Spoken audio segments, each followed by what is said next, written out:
Hello. How y'all doing?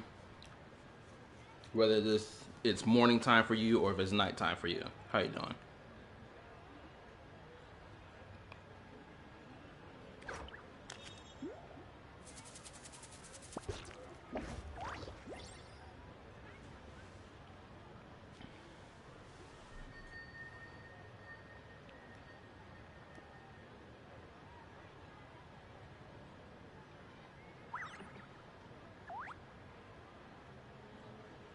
I'm doing good. How's it going?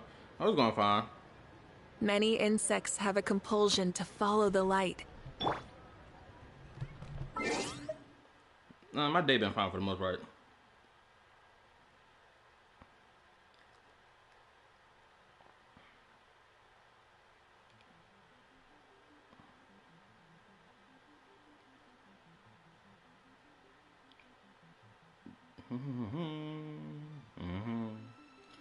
Okay. So I think I done sent the notification for both everyone. Oh, also, I think I'm gonna start doing this from now on. I think I'm gonna start doing this from now on. If y'all want access to the YouTube community server for my channel, so that you'll be up to date, or not up to date. So whenever I announce when I'm streaming or I'm not streaming, y'all would know, because I don't use the YouTube, what is it, community post thing a lot, and I have to wait for that to circulate through like YouTube or like y'all's like recommended stuff or content before y'all even see anything like that. So I'm thinking I'm just gonna give y'all access to the YouTube community server. Then from that on, you'll be able to have more direct messaging of when I stream or when I don't stream.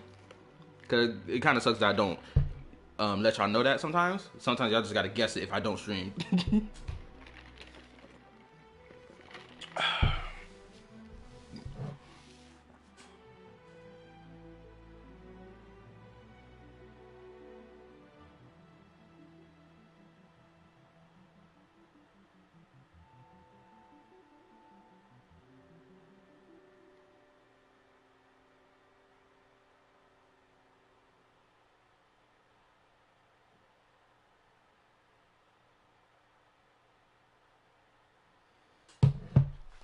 Did you see what I got, bro?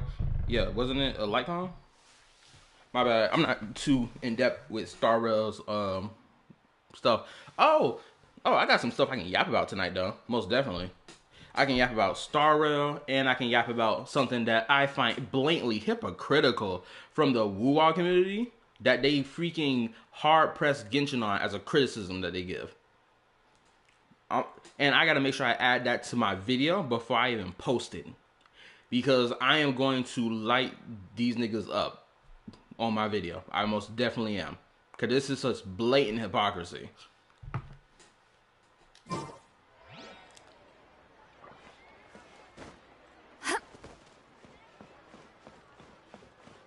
Alright, this is me. I'm gonna get right into this quest because I want to get it done. Hopefully I can get it done tonight. Well, did you get a good look at all the games? Oh, and what are your thoughts? I'm all ears.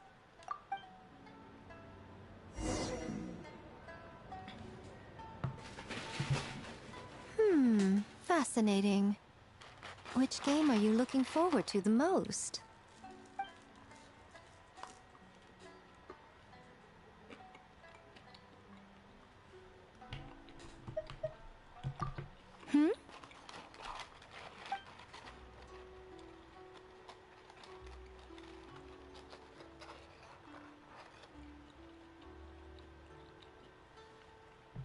What an interesting take on the theme. Tell me, did it come from Miss Soul of the Deep, or my dear old friend? Got it from very close to 250 videos I was aiming for. Not clean, so I knew.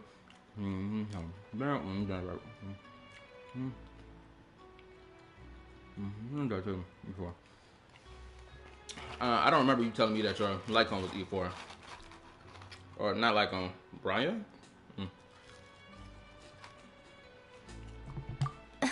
Not a bad idea. But I'm more interested in seeing how this plays out, which means turning a blind eye. For now. Also, I'm not a big meta head when it comes down to Star Rail, so you mentioned it to me about her being E4 or the Lycon or whatever extra details those imply, like I'm not gonna be able to give you a back and forth conversation with that. Excuse my munching, I'm eating right now. One, but honestly, all the ideas were pretty good. It's still early days, so there's no rush to make a decision.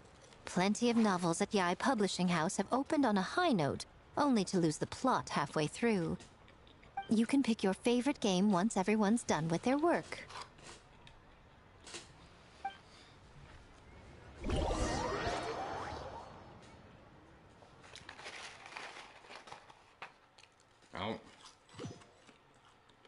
Wow, time really flew by today. It's so late already. The game booths were cool, but the food was even better. There were vendors selling dongo milk, tricolor dongo, rice cake soup, you name it. I would say this, bro. Star Rail most definitely is heading towards, or not heading towards, it's already in that realm of play to win. Like dead ass. It is abhorrent. The power creep in Star Rail is by far the most disgusting thing in this entire gacha space.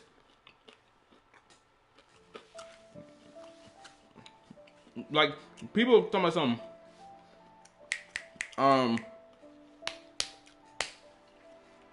you see people talk about all the time when it comes down to like criticism of Genshin. They criticize the crap out of Genshin from up top to bottom. And then when it came down to Malvika and Seat Lolly, they were like, oh, power creep in the game. Oh, Arlecchino not usable. Oh, Hutile not usable. Oh, blah, blah, blah. All that yapping they was doing. And then when it came down to Star Rail, they don't even yap about the issues going on with that game. Actually, that's not true. I'm not going to act like they don't yap about it, about the issues about that game. But sitting here acting like Genshin is the worst offender, it was some of the most stupid thing I've ever seen. Star Rail is the most worst offender.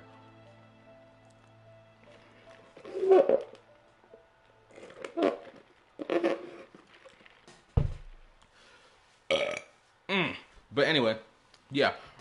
Knowing, because I found out about the thing Castria does, the fact that just having her on your account will provide you a buff to all your characters is crazy. Because if that is the method in which they were talking about how they were going to handle power creep in the game, that's going to be crazy when they release, oh, this is the method we were talking about how we're going to fix power creep in our game. It will be utterly wild.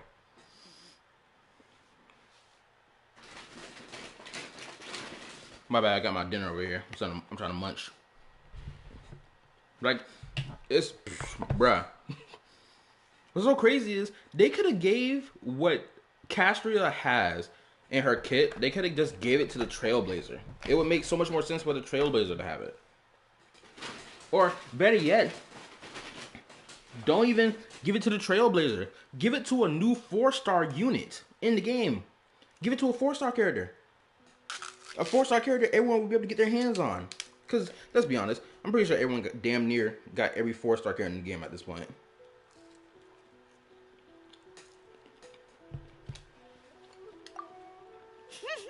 Paimon saved the skewer just for you. Here, before it gets cold. Oh, wow, she's actually holding it. That's twice now in 2 events. From the Lantern Rite to this event, where they have modeled their characters in Genshin to hold items that they usually be yapping about that they have in their hands. I think Bailu is getting buffed. If she is, I told Star in this. I told Star. Star is one of the members of the Discord and also a viewer of the channel. She cooks me about my Star Rail teams all the time. I told her today at work, while I was in the middle of work, when I understood about the whole issue with Castria, I told her, yo, I'm gonna have to get my Bailu up to snuff. She was like, your Bailu's still gonna get cooked though. Exactly, which is why I'm about to get her up to snuff. Cause my Bailu sucks. No, of course not. If you don't want it, Paima will eat it herself.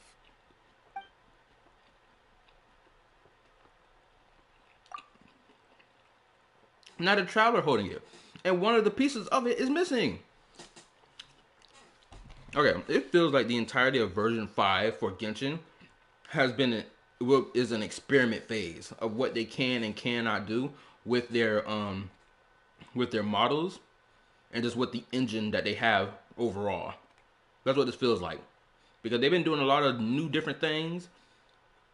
Granted, a lot of people don't notice it because they don't care to notice for it, but I do, and this is one of them.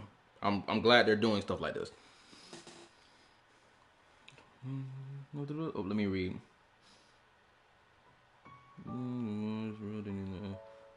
Trailblazer forms. You don't have Ting Yu. I do have Ting Yu. What are you talking about? You don't have Ting Yu. I do have Ting Yu. She's on my account. I just haven't leveled her up. Also, what? The problem with Castria?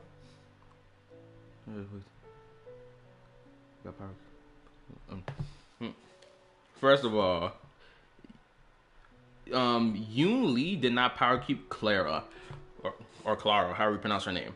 Those two are like damn near the exact same unit. Now, the issue with Castria, as I was yapping about before, is that having her on your account, because they did this thing, because right now in the beta of the game, well, in the beta for version, 3.2? Right now, as long as you have Castria on your account, you will get a team buff. And not only that, you will also be able to have a buff on your team if she's not even in the team setup. So just by having her on your account, and if you don't even have her on in the team setup you make, and she's just on your account, you'll get a team buff.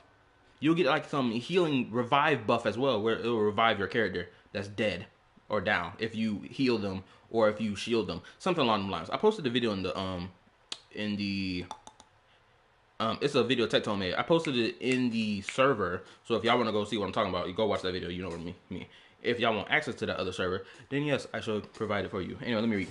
Genshin has bad power creep and Fontaine in that land, but compared to other gacha games, it's not that bad. You can still do all the content in the game without some starting units still. Exactly. And I'm still, and on top, oh, also, welcome. How you been, bro? Hope you had like a nice weekend, nice week for the most part. Here's another,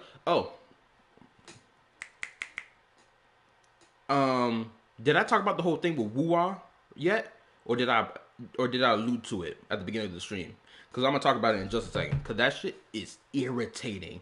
To sit here and see that the community who yaps the most about how Genshin does predatory business practice, but does not keep that same energy when the game that they play did the exact same thing, is crazy.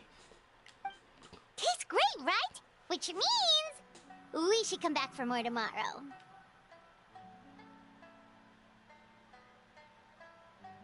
Wait, what? Oh, let me read. Wait, what can she buff the team, and is she not in the team? Yes, she can provide a buff to every character on your account, even if she's not in the team. Let's say even if you say, like, if you make a team setup, right? If she's not even a part on that team, she will still be providing a buff to the team just because she exists on your account. For example, there's not one Genshin character in the whole game of Genshin that's like that, where if you just have them on your account, they provide a buff to any team you have. If I can make it a comparison. Right? That's what Castria can do. Granted, this is her beta version, but people are afraid that if that makes it to the main game, when they release her character, they're like, it's going to break Honkai Star Rail, because Honkai Star Rail is maximum blatant power creep. I think the buff is like an attack buff. I may have to go rewatch that video just to see, just so I can be more clear about it. But like, yeah, I know she gives an attack buff, and I think she does this, and she also does the revive thing. I don't know how many turns the revive thing lasts for, but I know she does that as well. I don't know how high the attack buff is. I just know that she provides an attack buff and she provides healing, or revive healing, something along the lines. All right, let me read. Top web bouncing on walking animation. Hold up.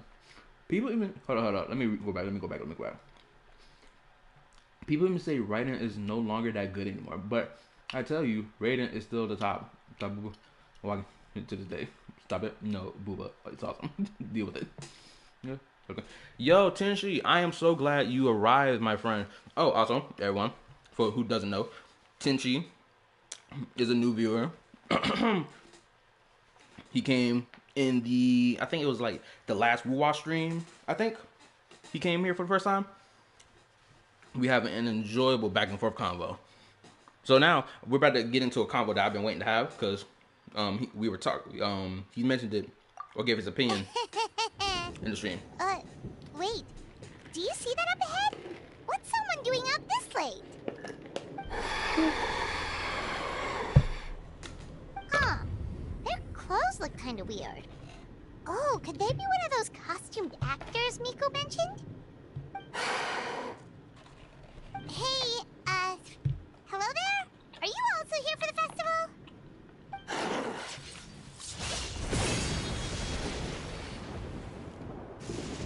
Paimon, get out the way! Oh my goodness!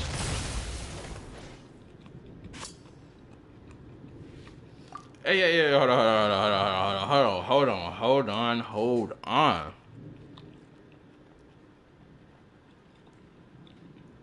That was clean to the mother. Bro, y'all saw that? Bro, they ain't never did that for the Traveler in like a cutscene like this. They've only done stuff like that in animated cutscenes. They've never done that for something like this. I'm so glad they did that just now. Because like I said earlier, it feels like version 5 of Genshin feels like the experimental phase of stuff that they're doing right now. That's what this feels like to me.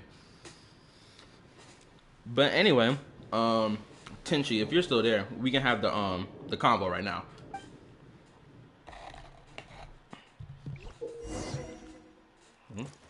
Alright. You'll be unable to use unless you're still birth here in combo. You'll be, parry and veil. Whoa, what the hell? What is this? Parry and veil break?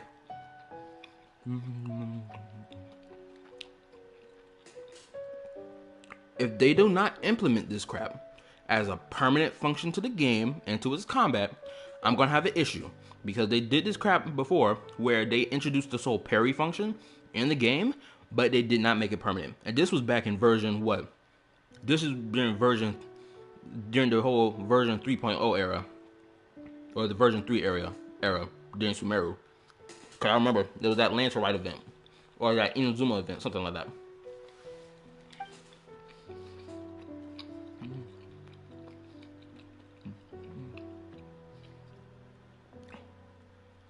Over time, massive damage. Parry just strike me. Damage to you and reach without completing a parry. Bro, this seems like this would be so interesting and cool for the game. Not only that, bro, if Tripwire is still here, bro, as I'm reading this, this seems like something that would be useful for a physical unit like Eula, for example, in my opinion. When your opponent is about to use only their weapons. Counter attack, they do. Yeah, What was that for? They attacked us out of nowhere! Okay. Not right about this. Be careful, traveler.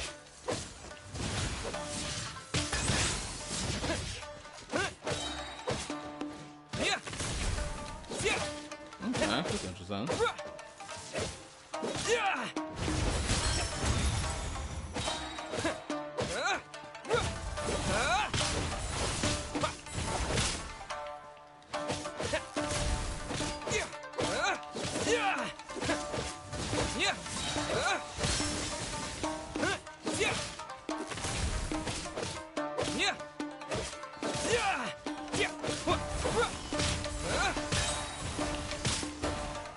Damn, the slash didn't bounce back.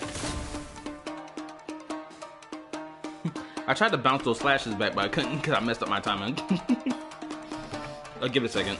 There we go.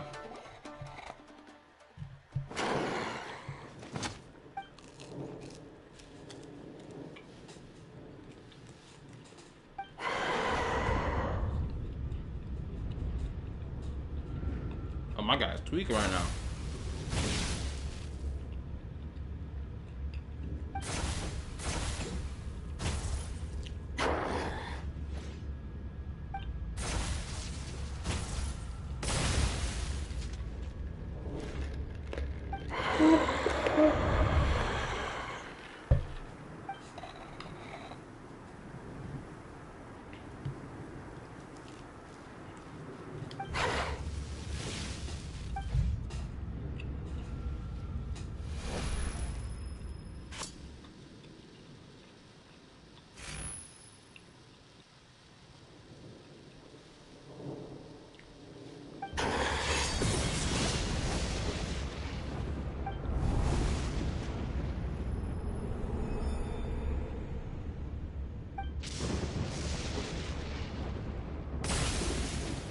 Okay, so he recognized that he was in a dream the whole time.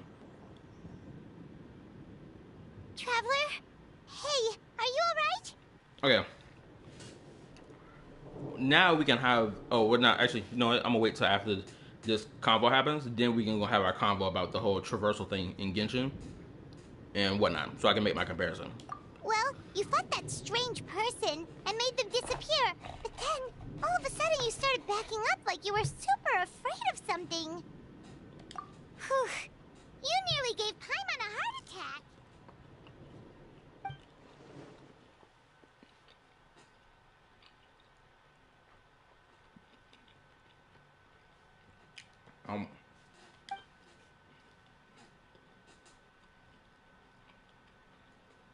Also, what was with that thunder just now? It came out of nowhere and it's not even raining.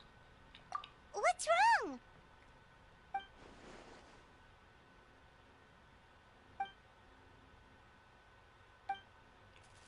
I knew it. She saved me. I freaking knew it. Has a nightmare returned to Inazuma once again? Actually, I'm so glad that she was there. Because this feels like a Zhongli moment. Now I'm sitting here thinking, you know what? Venti did something like this back in the first Archon quest of Genshin. Then Zhongli did this during the Chasm quest. A has done it here. And it's like, ooh, I love these moments where you have the Archons come and help. And they're just watching from a distance. I love moments like that. Hey, Komura! Time to go! The stalls are closed, so let's head home for the night. Hey, did you hear me? No more gaming tonight. We can come back tomorrow. Komura! Komura! His boy would be. Komura? What's with the yelling? I can hear you just fine. Let's go. Huh? What? You're not coming? Why are you giving me that look? My nigga, you were just over there. Komura, weren't you... over there just now? Oh, everybody took him. Oh, snap. That was the first act? I mean, I could have finished the first act the first time, and I streamed last time. Anyway, okay. So, Tenchi, you still here? Okay. If you're still here, we can have the convo now. I'm gonna take a quick little break from the story so we can have this convo.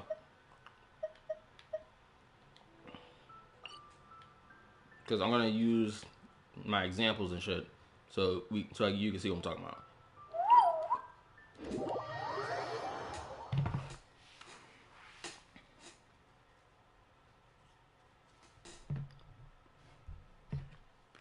Okay, let me pull up what you had said so that I can start the combo.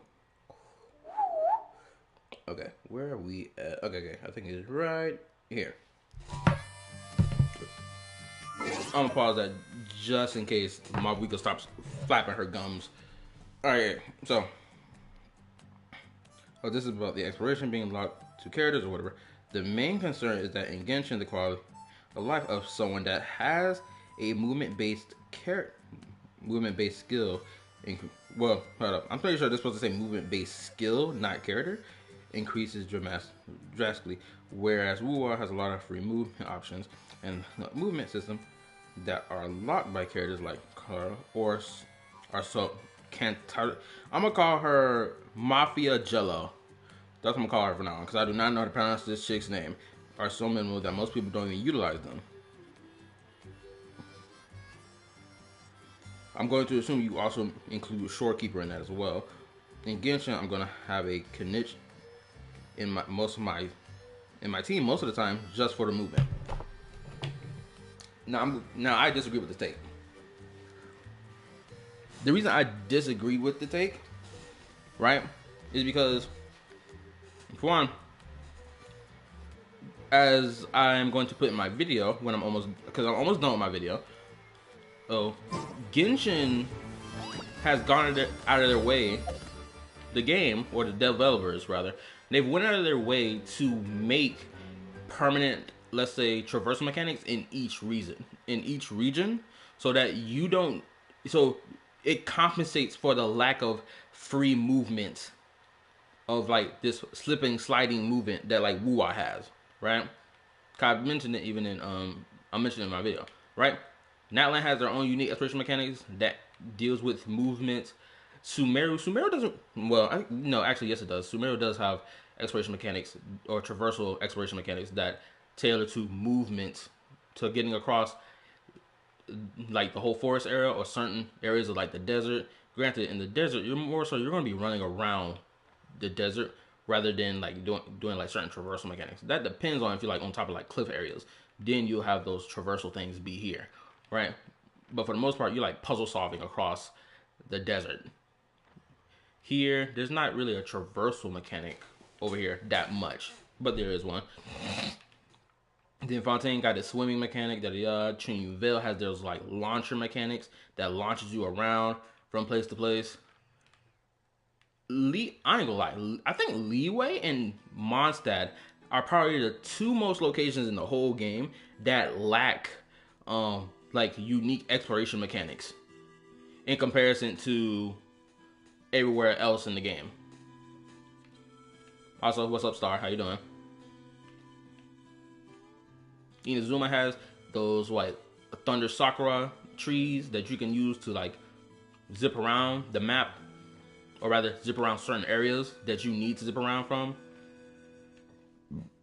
Not too shabby. That's lovely there. And so on and so forth. Right? So it's like, hold up, let me find an example. Immediately farming for Castria. I just got done talking about Castria. Hold up, let me travel over here real quick.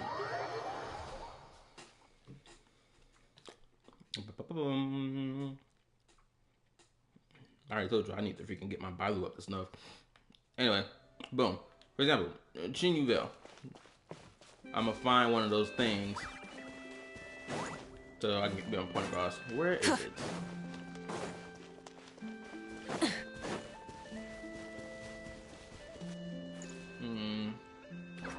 Pretty sure there should be one over here.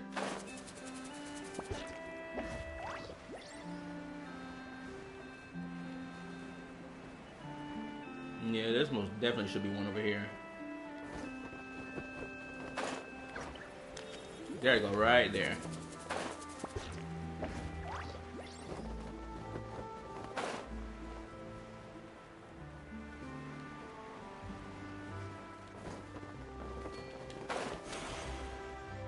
Boom. Prime example of Genshin compensating for the lack of free movement. And why have I never noticed that over there?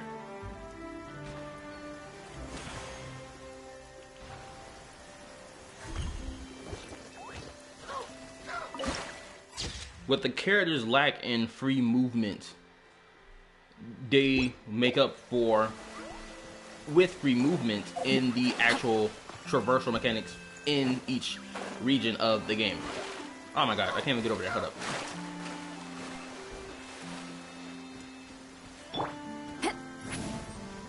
Alright, there we go. Boom.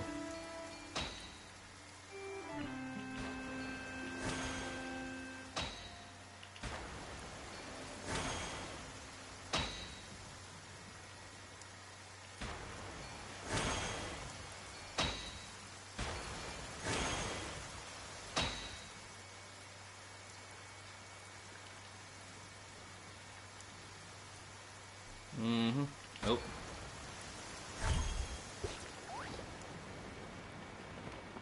Could have sworn the thing activated. Oh, must be dripping.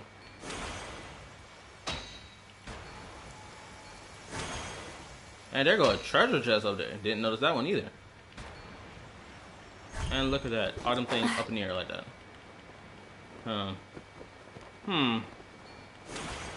Okay, so I'm not getting up there the way I want to, weirdly enough. Wait a minute. Hold up. Cause that thing reacted when I looked up. I think it was about right here. That's over there, obviously. But anyway, I'm just gonna yap it. As you see, traversal mechanic, free movement stretching from all the way from that mountaintop all the way over here.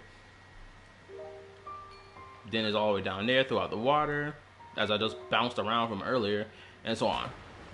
Ooh, I need to make sure I put this in my video, because this is a really good point. Genshin lacks free movement in terms of like moving the character around.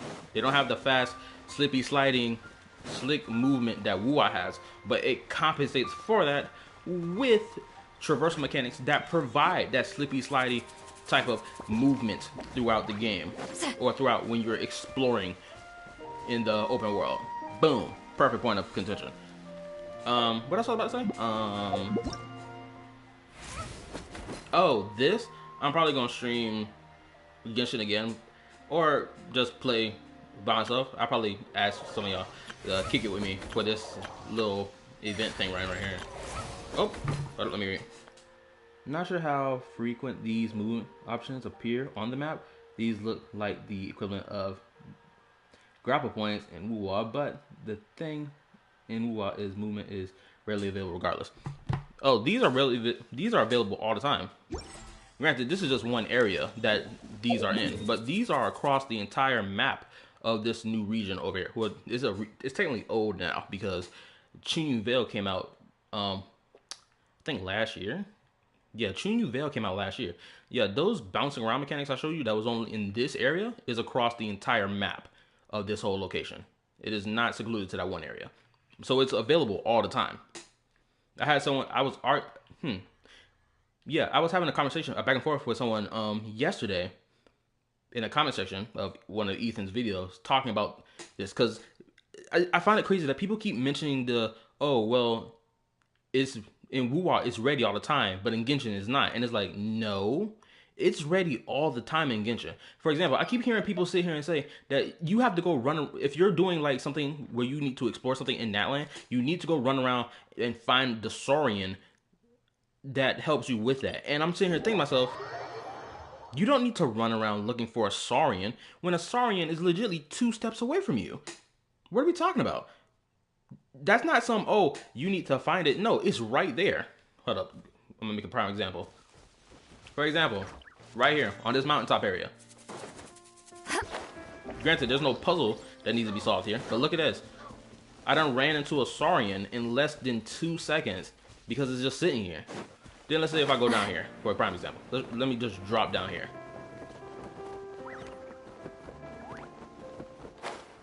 Drop down here, I'm gliding a little bit, gliding.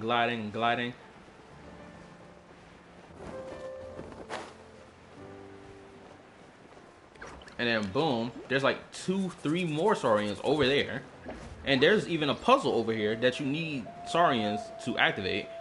I did it like months ago, so well, not months ago. Was it months ago? I think it was months ago. But anyway, look, another Saurian right there.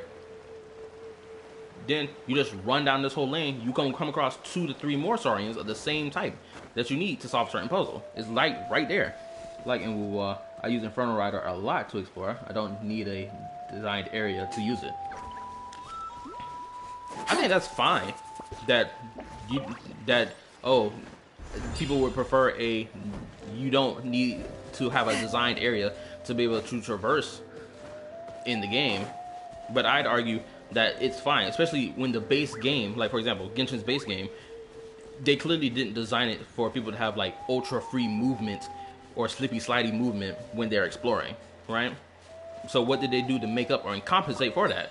They made exploration mechanics that are permanent in the game for everyone to use to explore each region. I think the Natlan example is pretty fucking obvious. Obviously, even Fontaine. Let me go to Fontaine real quick. Fontaine, another prime example, right? Right here. Here, you can either swim in Fontaine or you use the boat, the Wave Rider boat, right?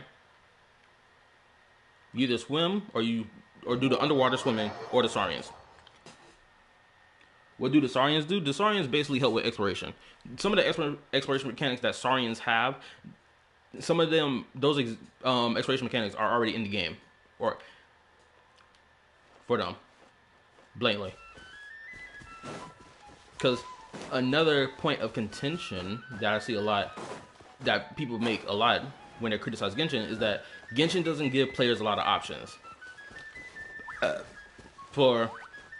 Or blatantly they'd argue that Genshin doesn't give players option at all. And I would argue that that's not true either. Because of the simple fact that, one, let's say this. Because before, hold on, let me use my example. The Kinich example.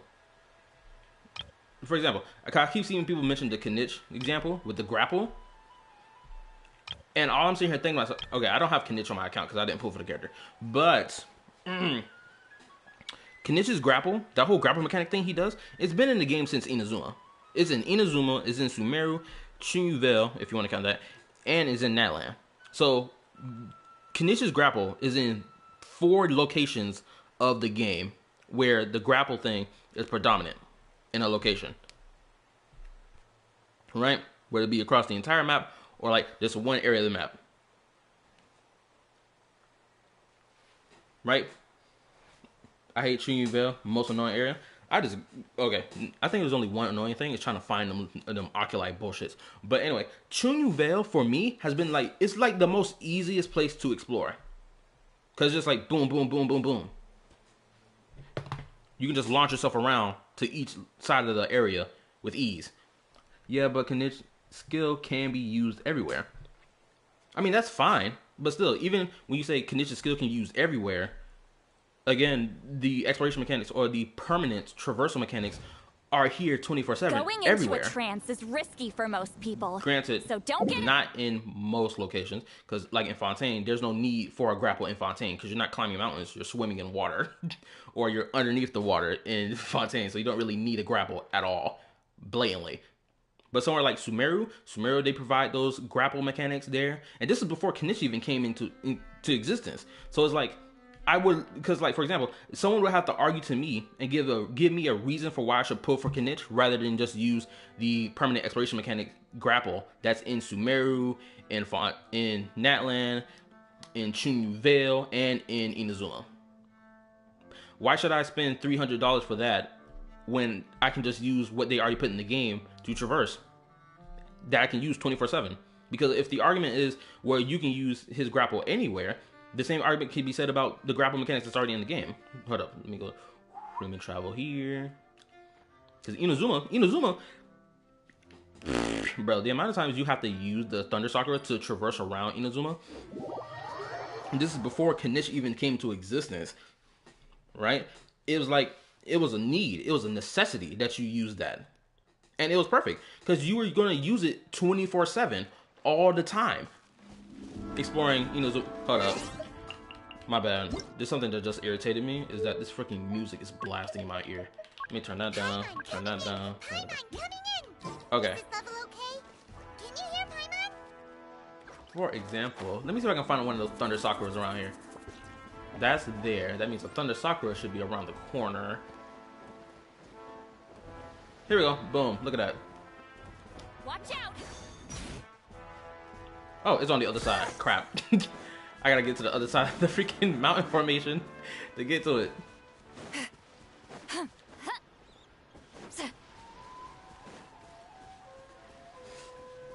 What happened last night? We couldn't find anyone to discuss it with because it was so late. Well, Miku and the others should be at the grounds by now, right? Let's go talk to them. That's correct. It's in between that shit. Oh wait, isn't it up there? Ah, this is one of those worst ones. This is one area that irritates me the most when I freaking go find Thunder Sakura. Let me read. The efficiency of exploration of someone with Knish versus someone without Knish is a massive difference as well. I play on my sister's account sometimes. I literally always have him on the team. But I have to ask, what areas are you using him to explore in? Where he's needed? Because again, and it goes back to the whole thing with options and efficiency. Again, the Dendro Saurian can do the exact same thing Knish can do. Blatantly. They do the exact same shit. You see him? Hold up. Actually, I'm going to use it because I was just using it the other day to solve this goofy puzzle that freaking irritated me back over here in the Science of Canopy. Where was it? I think it was like right... Was it this one? No, it was over here in this area. So let me teleport to this right here. I'm going to show you what I'm talking about. Actually, I got not only this, I can use 2 other examples because I got at least 3. Hold up, I got 4 Natlan characters on my account. 2 are 5 stars, 2 are 4 stars, who do the exact same mechanics as the freaking Saurians. For example, right now,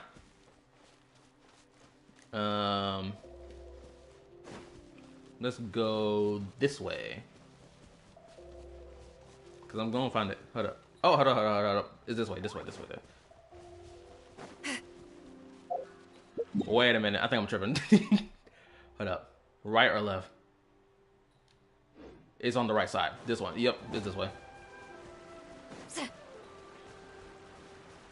Oh, there go one of them little bastards right there. Oh, actually, we're in the area anyway. So here we go. Peep it. We got a whole bunch of Dendrosaurians who use the grapple mechanic all across this whole area, right? Peep it. I don't have Knish on my account, so that means I can't use this grapple mechanic. Well, I can't use his grapple mechanic.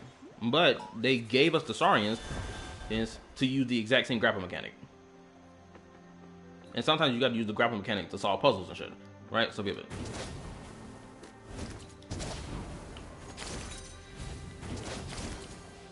Boom. Now, if I had Knish, I would have done the exact same thing with Knish. Blatantly. The exact same thing. So again, you'd have to give me a reason for why I should spend $300 for Knish when this exists in the game. There is no reason for me to pull for Knish when I can use him. When I can use that. And even if this is just in that land, and let's say you're exploring a different location in that land where that Dendrosaurian is not present, if you're doing like a world quest or whatever, that same exact Dendrosaurian would appear in that world quest when you're exploring a different area. Or not even just a world quest. Let's say you're exploring a different area. The Saurian that you need to solve a puzzle, they will manifest in that location for you to solve that puzzle. So there is never a need for you to do, like, let's say, take 3 minutes running around looking for a Saurian when the Saurian is like 2 steps away, or you can find them in less than a minute. Or you don't even need to pull for a Natlan character to explore Natlan to have efficiency in movement, right? Or just to be able to use the grapple mechanic when the grapple mechanic is here for me to use all the time if I didn't pull for said character. And that goes for Mawika, like a unique case, because she got like a 3-in-1 mechanic. Kachina, same thing. And I'm going to give an example for Kachina as well. Let me zoom over here. Okay, better see what I'm talking about. Oh, hold up. I should have read this one out loud. My bad. Also, I missed this entirely. My bad. Let me read. I also think a slower exploration style fits Genshin better because it's more densely packed with content. I agree. And here's one of the things. I would say this too. I find people's need or complaint that Genshin's exploration feels slow. I feel like the reason people are making that complaint is because they want to hurry up and finish the exploration. When it's like, one, you don't need to rush this exploration. You can take your time with this. There is no need for you to rush. There is no need for you to get it done in one day. Just play at your own pace. And that's what I've been doing for years when it comes down to Genshin, right? I played it at my own pace. If I felt like I wanted to explore today, I'd go explore. If I felt like I wanted to do the story today, I'll go do the story. If I felt like I wanted to simply just walk around, I'll go walk around. Or if I wanted to do combat related things, I'll just go to the Spiral Abyss, or I'll just go fight something randomly, or one of the world bosses. Simple, right? There is no need for you to do this immediately. Even in Wuwa, like, I can more than likely guarantee that a lot of people were not freaking exploring in Wuwa for the sake of exploring Wuwa throughout the entirety of version 1 of Wuwa. More than likely, people were just running around so they can collect more echoes rather than actually exploring, because echoes were more important than exploration. Because the main selling point of Wuwa is combat, not exploration. Genshin, on the other hand, its main selling point is exploration, not combat. Where that damn little thing at? Okay, it's over here in this corner, because this little bastard be in this corner. Okay, so I'm about to make another example with Nalan characters. Beat this. So you got the Geo Saurian over there, right? And I got Kachina. Kachina and this Geo Saurian can hop into this phlogiston fissure to travel up the mountain. So I'm going to give you an example. I'm going to show you. Also, you get Kachina for free the moment you enter Nalan anyway, so you don't need to pull for Shalonen to do this exploration mechanic when you got Kachina for free and that Saurian for free. Beep it. Also, another thing, Mawika can also hop into this fissure as well and travel up.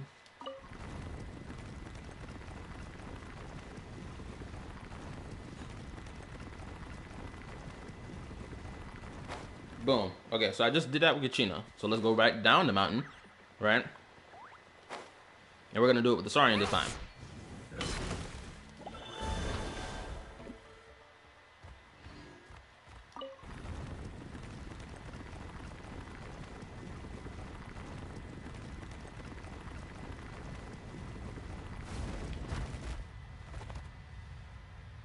Boom. So if you didn't have any Natlan character, or a Natlan character who gets, you're going to have Kachina for free the moment you enter Natlan again.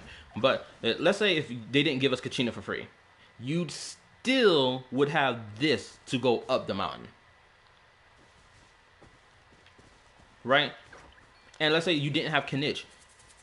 You'd still have the grapple mechanic in the game since Inazuma to travel across Inazuma to get up mountains and whatnot. The same thing with Sumeru, same thing. Then Chunvale, same principle. And Natlan, again, same principle. So it's like you don't need to pull for Kanich when the grapple mechanic exists in the game permanently.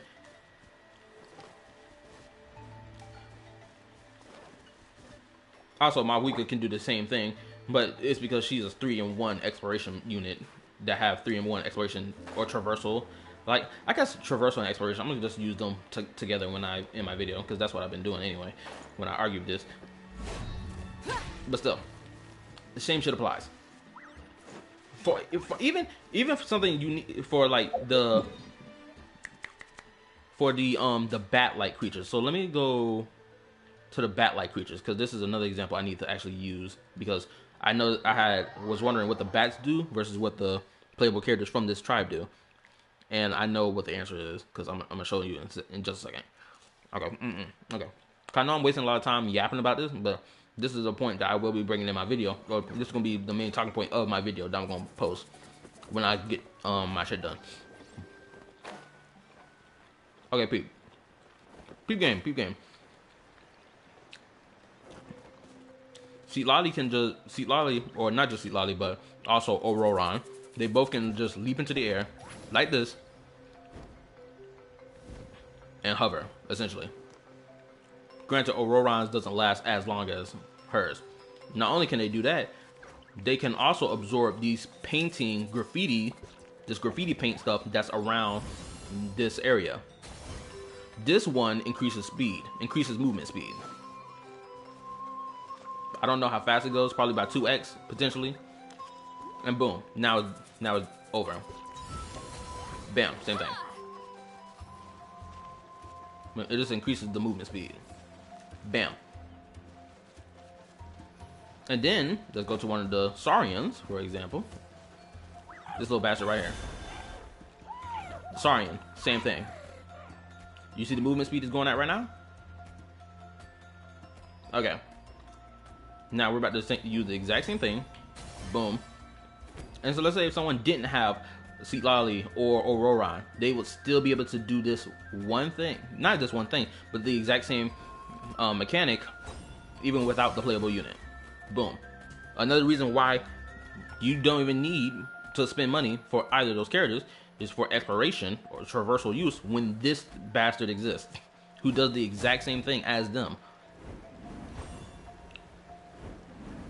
They can interact with the graffiti and everything, which is why I don't believe that this is a predatory business practice that a lot of people have been claiming that it is.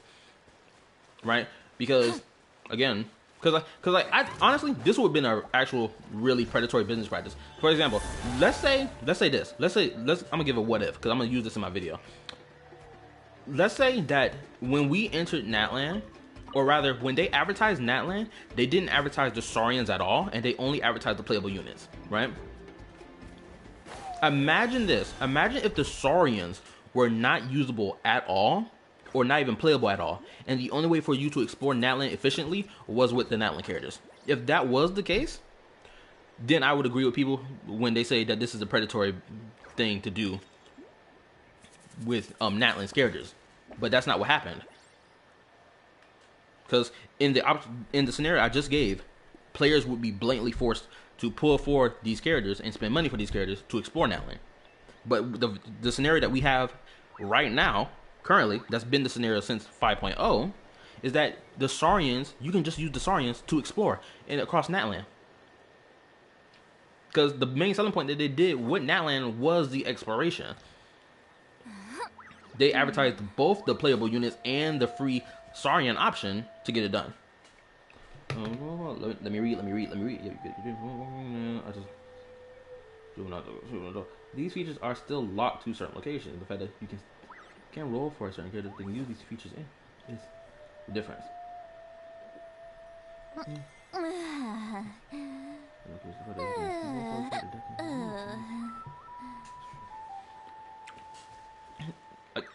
I see the point you're making, but again, you mentioned everywhere. You can use Knich's grapple anywhere and everywhere.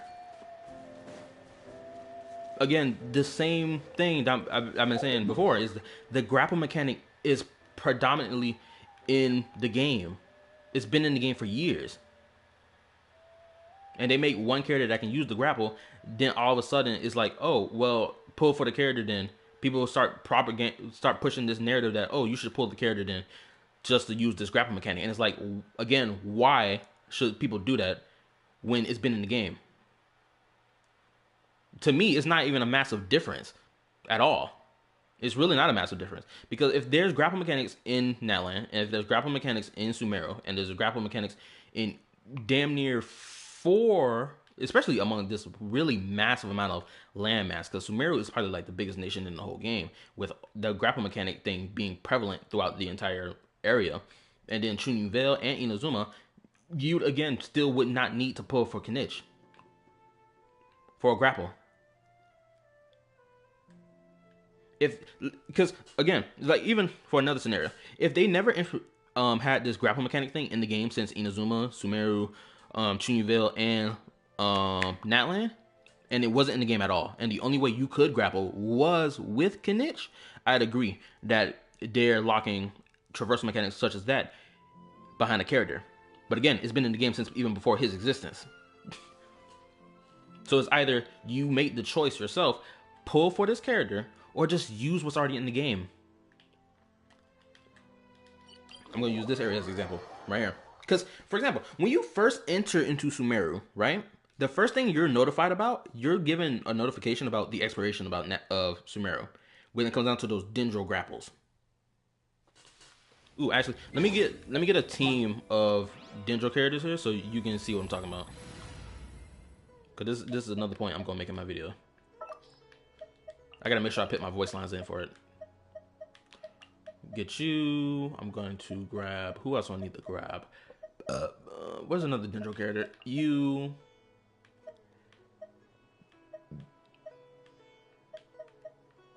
You know what? I think that's it. I don't need any more dendro characters to prove my point. I'm gonna use these. Trainee Forest Ranger Kale, reporting. Boom. We're gonna use this. Right? The moment you enter this location, right? Already, you got dendro grapples already present. And mind you, these are dendro grapples just so that you can reach the Statue of the Seven. Because this is a point I make in my video as well, is that Genshin has outgone, they purposely, as a way to compensate for the lack of ultra free movement in the game, they've actively went out of their way to create ways to reduce the need to, let's say, climb all the time. That burns throughout your stamina. Boom, just use it.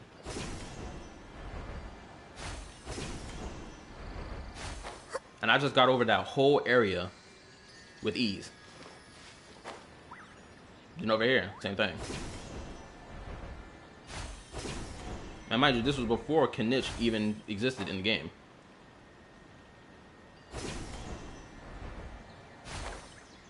Getting over massive areas in less than 2 seconds.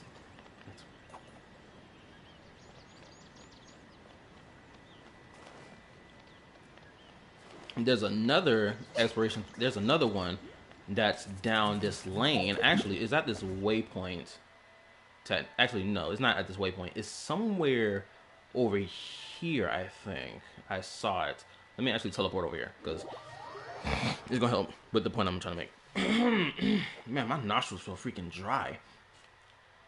Okay, where is it? It should be...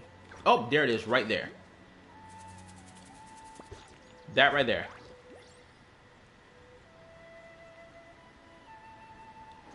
Oh, there's 2 of them.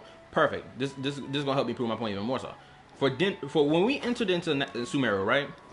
The only way to activate this, because this thing holds those dendro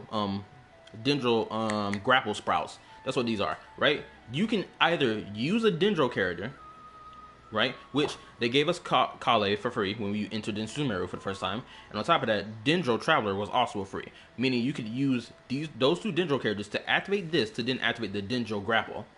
Or, let's say if they didn't give us a Dendro character for free, and they locked Dendro Traveler from us until the end of Sumeru's Archon quest, is there another way to activate these Dendro Grapples so that you can explore so you can traverse across these massive areas? The answer is yes. Yes, there is. I'm going to prove it to you right now. Let's run up this hill right quick. Actually, let me scan for it, because it's probably around here. Yep, it's up this hill. Never mind. So it's over here. No, not that way.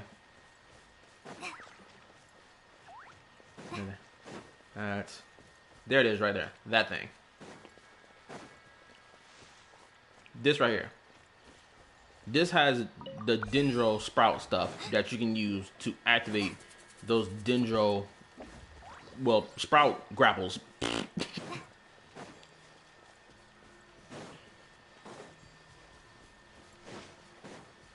Hopefully these things don't disappear because of the distance. Oh, actually, shit. I need to put a non-Dendro character so the element doesn't get already overtaken by a Dendro shot. So where's my, here we go, boom. I'll use Ganyu for my example. Our contract. Boom. Okay. Ice character cannot activate that without Dendro. Boom. Dendro grapples get activated. Now you can just traverse over across the entire thing, more than likely the entire area. Yep. A good portion of the entire area, actually. And then, oh shit, it splits off so I can go a different direction. And boom, we're here again. in an area like this, I don't see any of those Dendro Sprout things around here. So the only other option you have to activate this, which either use a Dendro character or Dendro Traveler, which would activate this. Oh, hold up. Okay, so Dendro doesn't activate that. It's either Hydro. No, Hydro activates this. I'm pretty sure. Let me do it. Second. Let me. I'm not gonna use you. I'm gonna use you. Witness my magnificence.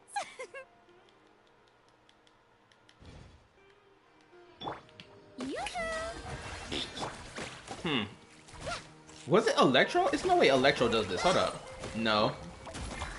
No, don't tell me it was Electro that revived this. Oh, actually, no, I'm stupid. The freaking Sprout has already been activated. I completely forgot. Yeah, when it looks like that, the Dendro Sprout has already been activated. There's no need for me to try to activate it. There's another one around here. Yeah, that one down there. Anyway, let me read. These features are still locked to certain locations. And some of the other goods have movement abilities. People are hating. Not just because it's my plan. No. Hold up, let me read. The thing with Venti and Kazuha though is the difference is that they make with expiration is so small. It doesn't matter. I disagree, because at the time, I'm gonna talk about the Venti and Kazuha thing. At the time, this was before we even went into Inazuma. People hated, and I would even count myself among this. Everyone hated, exploring in Leeway. Well, I wouldn't say hated, but the main issue with exploring in Leeway was because it was littered with mountains. Meaning, and on top of that, Leeway has barely any type of like traversal exploration mechanics in the entire region that helps with getting over these mountaintops.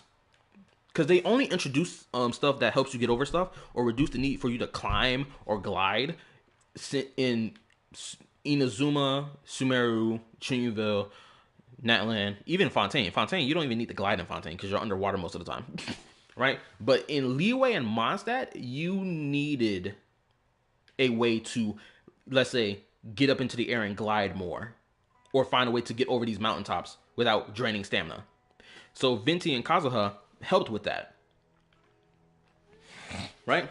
And mind you, this was before Inazuma came out, so they existed at a time where Mondstadt and Leeway were the only places to explore in the game, and you had to get over mountains, especially in this area here. Stone Forest, bro, this is probably the most irritating place to traverse over, because you can either get up there via activating the waypoint, which you have to climb up the mountain to do just to get up there with whatever limited stamina you had, or you have to find some random elemental monument that was placed that would like glide you up into the air. Because I know there's one over here in this area in the corner, because I do remember that.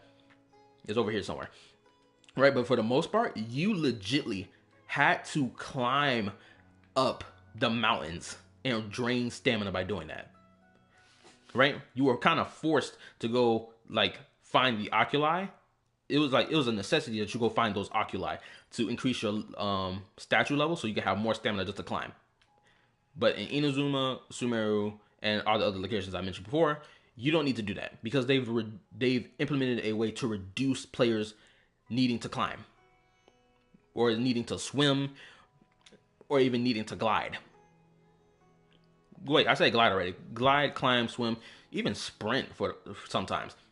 And honestly, you don't even need to sprint most of the time, because again, you're just taking your time. You don't need to fast pace this shit. And I don't even have Venti and Kazuha on my account, right? So it's like, even now, because like, thank God, because I explored most of Leeway anyway, so I don't even feel the need to go back and re-explore unless I'm looking for chests. But at the time, for the game, it felt like it was a necessity to have those two characters to explore, especially explore fucking Leeway mountains. Let me read. That just proving the point that movement is locked through certain characters.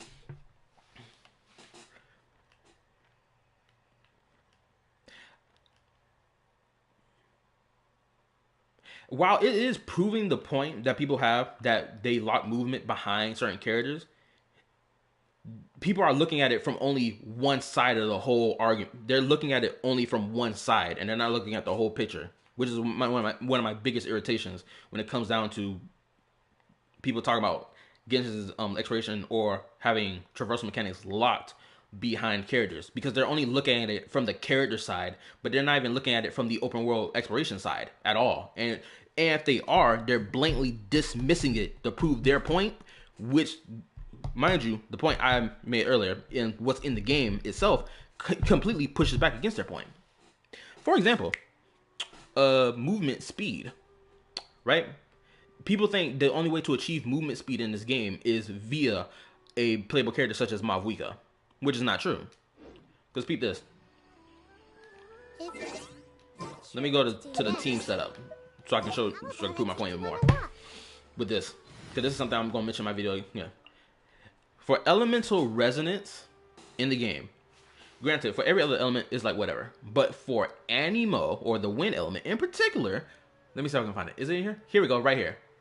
If you have 2 animal characters, more than likely, if you have 2 on your entire team, you get a decrease in stamina consumption by 15% and increased movement speed by 10%. And of course, it shortens the freaking skill cooldown by 5%, but like we don't really care about that right now. We only care about things pertaining to exploration. And those 2 things, 15 and 10%, a 10% boost and a 15% decrease in stamina consumption is great to have. It's blatantly great to have. Already, you'll be able to achieve that immediately by having Animal Traveler. And let's say, because I don't remember if we got Sucrose for free in the beginning of the game. I don't remember that at all. Someone can correct me about that. But yeah. And let's say if they gave us Sucrose for free. I'm just throwing it up in there because I don't remember.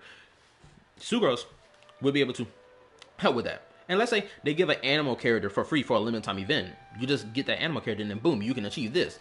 Now, is this the only way to achieve that? No, it's not. Because if you take a look at, for example, the food in the game, consumables, which is something I seen Ethan argue that they should give like some phlogiston consumable for Natlan characters so they'll be able to use their skills for longer, even outside of Natlan, which I agree, they should. I'm not even opposed to that. They should. Hold up, let me go to the inventory, because I was in here scrolling around through it. For example, some of the food that you can craft in the game. It's not these, it's these down here. The ones with the freaking body symbol on it. For example, excuse me. This restores stamina by, this restores 100% stamina. This decreases all party members' climbing and sprinting stamina consumption by 20% for 900 seconds. I don't know how long 900 seconds is. Is 900 seconds like 4 minutes? Someone correct me if I'm wrong. But again, the fact that it's even in the game, that helps and aids and makes up for the lack of like the base game having like the slipping sliding movement like Wuai has, in my opinion, is more than enough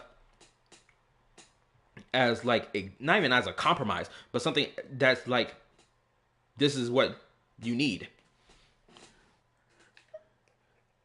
That the word compromise is not what I'm looking for. Convenience, like this is the convenient thing that you need. It's convenient. There's another word I'm looking for. It's not really convenient. It's a, because I said the word earlier when I was talking about when I was in Chunyu-Vale. It makes up for the lack of this. That's what I'm basically trying to say. It makes up for the lack of X. Right? This is for climbing and sprinting, climbing and sprinting, climbing and sprinting. This is for gliding and sprinting. This one, this is interesting. This one decreases stamina consumption by 25%. So you got ones that decrease stamina consumption by 20%, and then you have others that decrease stamina consumption for 25%.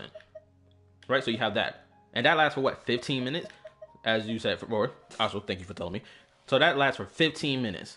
Meaning, you can craft all that food or cook all that food and be able to spam all that for like 15 minutes each.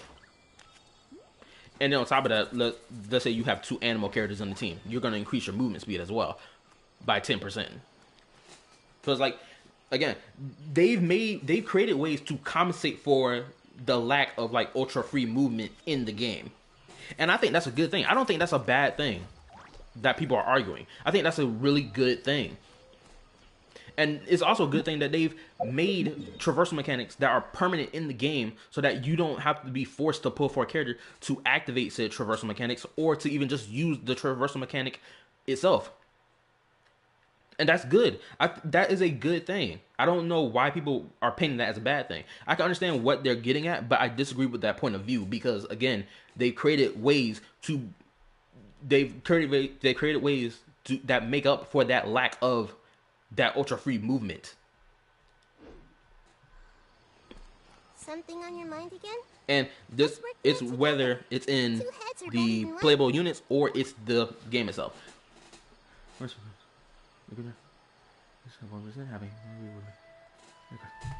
Oh, hold up. Let me, because homeboy want to get in here. Give me a second.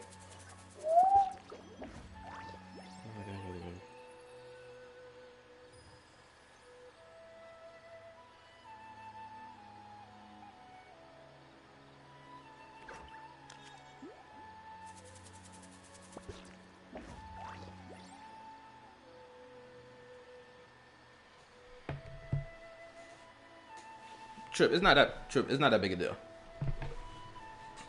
Which is one of the reasons why I'm actually enjoy the fact that he's here, right? Because it helps me tackle the argument that I'm getting at, right? Because there is genuinely, like, for example, Tenshi, if you're still here, because I don't know if you're still here. I would. Can you do this for me for this hypothetical? Give me a sell pitch for why it is I should pull for Kinich just so I can use his grapple in the game when the grapple mechanics that I've explained to you before already exist in like Sumeru, Inazuma, Chunvale, and even Natlan. Can you give me a sales pitch that can convince me for why I need to pull for Kinich over just using what's already where I don't have to wait months at a time to wait for Kinich to have his rerun or have to spend $300+ just to get my hands on one copy, if not 2 copies of Kinich. Okay, this is for the sake of good faith argument. This is what for the sake of this is for.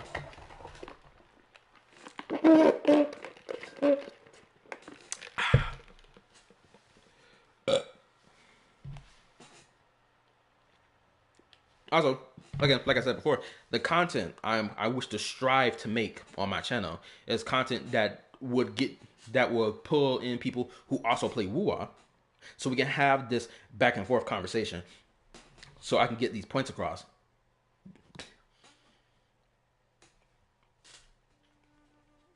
You can use it anywhere. Okay. So what specific areas are like everywhere? Hold up. Actually, let me read your whole point. Let me stop so I can read your whole point. You can use it. Just to be clear, I'm not dumping Genshin. I'm just notice a large difference when using certain characters for exploration. But yeah, like, sure. Like, I won't even disagree with the idea that, like, for example, if you use, like, Mavwika to, let's say, for example, here we go. This is perfect. So let's say if I use Mavwika to get from here to here, more than likely, I would probably hit her skill probably about 1, 2, probably 3 times to get across that whole area versus me just like sprinting across this whole area. Right? Actually, you know what? I think we can just use that. We can just do this shit right now, actually. Actually, no way. I'm going to start from the waypoint down to the water. We're going to do that right now. Actually, I'm going to get my timer out just so that I can see how long it would take, and we're gonna see. I want to see what is the massive difference. We're gonna find out the massive difference now. So let me go get my timer. Okay, timer. No, not timer. I should have said stopwatch. Let me go and get Mavwika out. I'm gonna get Mavwika out and get 2 animal characters out.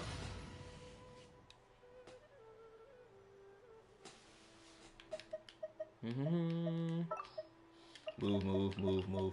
Alright, where's she at?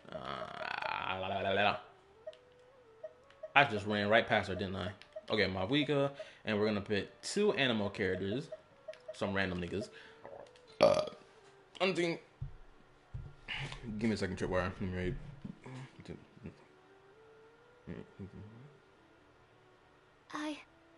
I can do it.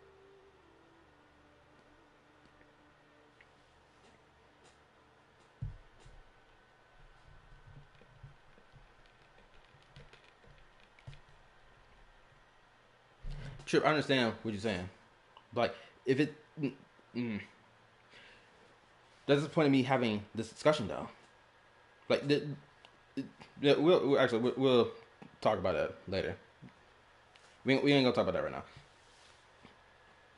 Because the point of me having this conversation, because it's the point of us having this conversation so that we can be able to get to the middle ground that I'm trying to reach, so that people can see the things I'm trying to talk about.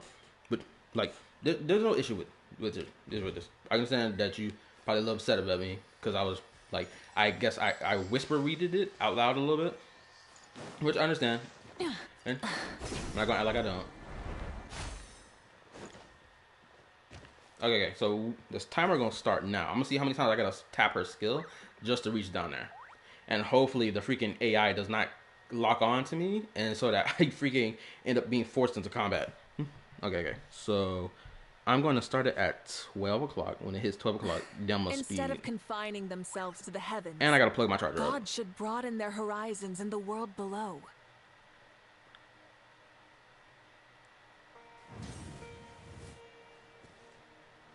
Actually, why am I waiting for 12 o'clock? I can just do it now. Start.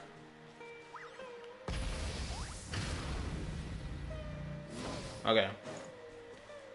I'm going to incorporate sprinting as well. Like a man? Try and stop me! Okay, so I used her skill about 2 times now. And my stamina has finally run out because it did. 3rd time. Okay, so I used her skill about 3 times just to reach the water. And that was within 40 seconds, technically. So that took me 40 seconds to get down there.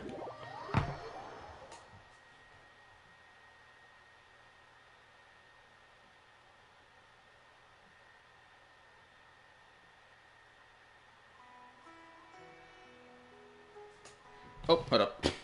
I'm sitting here relaxing to wait for this damn thing to load. Okay, hold on. Okay, so now for the second time. Actually, I'm not gonna lie. I think my animal characters actually helped her get there faster. As I'm sitting here thinking about it, because of the fact that I have the increase in like movement speed by 10%. And it doesn't say if there's a cooldown to that 10% of how long that lasts. It never said that in the description. So I can only assume that the buff lasts indefinitely. Alright, so I'm gonna restart the clock. So we got there about 40 seconds, technically, with Mavuika. Now I'm about to see how long we get there now, just using Sucrose. And 1, 2, 3, start.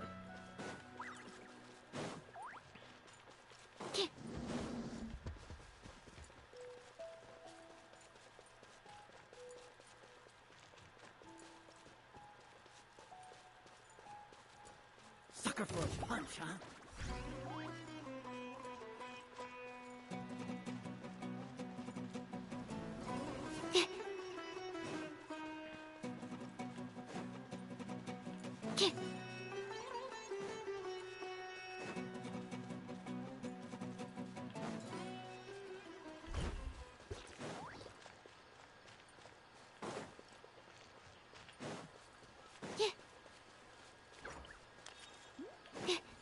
You are not welcome New here. punching bag.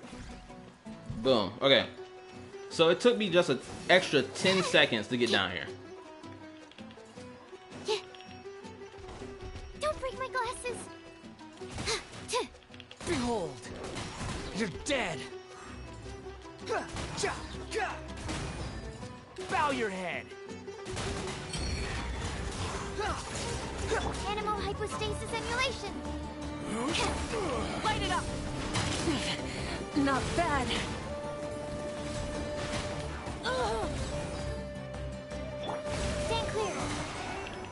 Potion test. Yeah.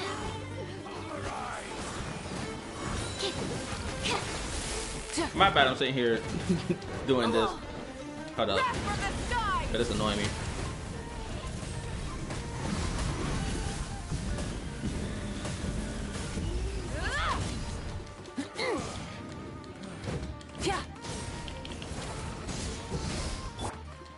Animal test 6308. Okay, finally killed him. Anyway, so like I said, it took an extra 10 seconds. I don't think it lasts indefinitely. I don't know, because it doesn't say anything in the description. Hold up. Let me read. Because it doesn't say anything in the description that it has a, oh my goodness. My controller acting up. Yeah. Okay. So, wait, shouldn't it be activated? Am I tripping? Wait, hold up. Wait a minute. Do I need an entire team of animal characters? Hold up. Hold up. Let me add another animal character on the team just to see, because apparently the buff was not active. Okay, so now I gotta add another animal character on the team just to see if the buff activates. Because I don't know if I need a whole animal team or if I just need 2 animal characters. Because I thought it was only just 1 or 2 at best. I'll hang out with you, youngsters. Okay. So you need 3 animal characters to initiate this buff. Okay. Now that we know that, now I have to redo that run again because obviously it took me 10 extra seconds because the buff wasn't even activated. Excuse me, my bad, I'm burping.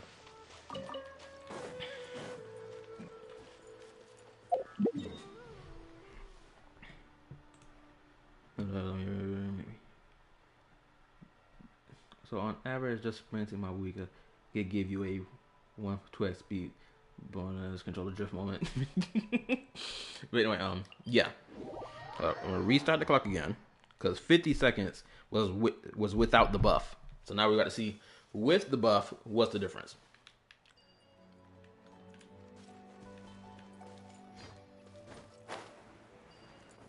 I gotta make sure I put this in my video too. I gotta screen record this after the fact. Okay. So 1, 2, 3 now. Oh, hold on. I ain't start the button. Hold on, let me do it again. 1, 2, 3 now. I'm not gonna lie. I'm starting to see a little bit of the increased speed movement because I see that her animations is slightly faster. Sucker for a punch, huh?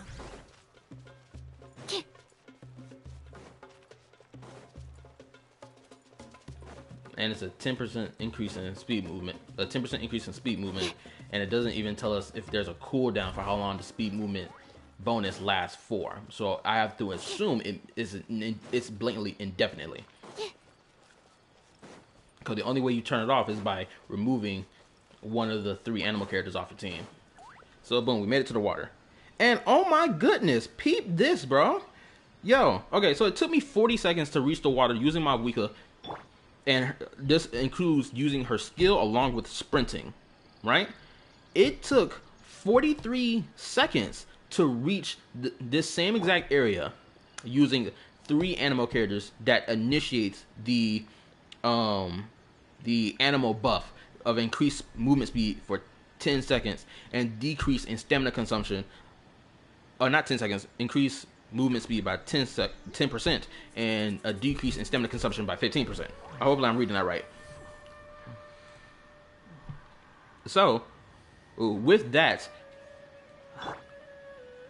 you could just blatantly just use animal characters to get to the same, damn near the same exact amount of speed.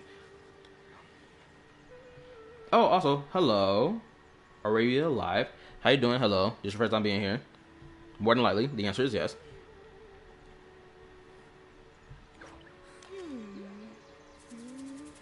But yeah, right now I'm having a back and forth convo about Genshin's traversal mechanics and exploration mechanics, and whether or not if there's any options for the players for when you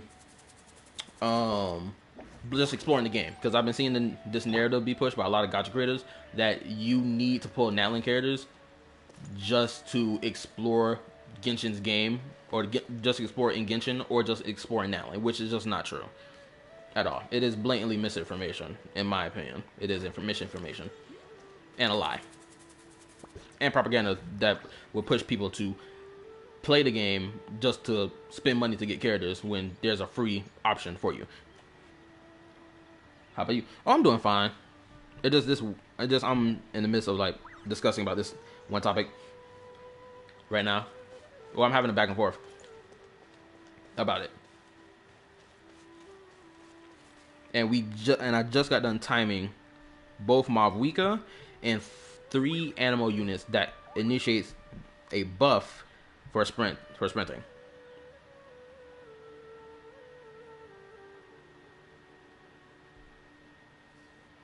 I think it's just 2 animal characters with Many 2 other insects have random a characters. compulsion to What you mean by that? Like, are you talking about like initiating the buff?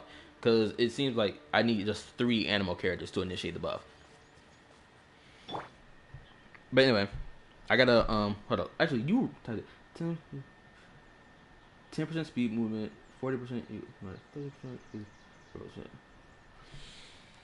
Yeah. What did you say? Okay, anyway. I'm old now, so every other phrase escapes my ears. But anyway, like I said, this right here, it does not tell us that there's a time limit for how long that buff lasts. Because usually, because just like with the food consumables, it showed us how long that buff lasts for like the decrease of stamina consumption, whether it be by 20% or 25%. It gave us they gave us what, 15 minutes for each consumable, right? So my head is so wrapped around this point. I'm a designer. Do you want something creative for your channel, like a logo or a VTuber writer? Let me know. Oh, I'm fine. I'm not in the business looking for something right now.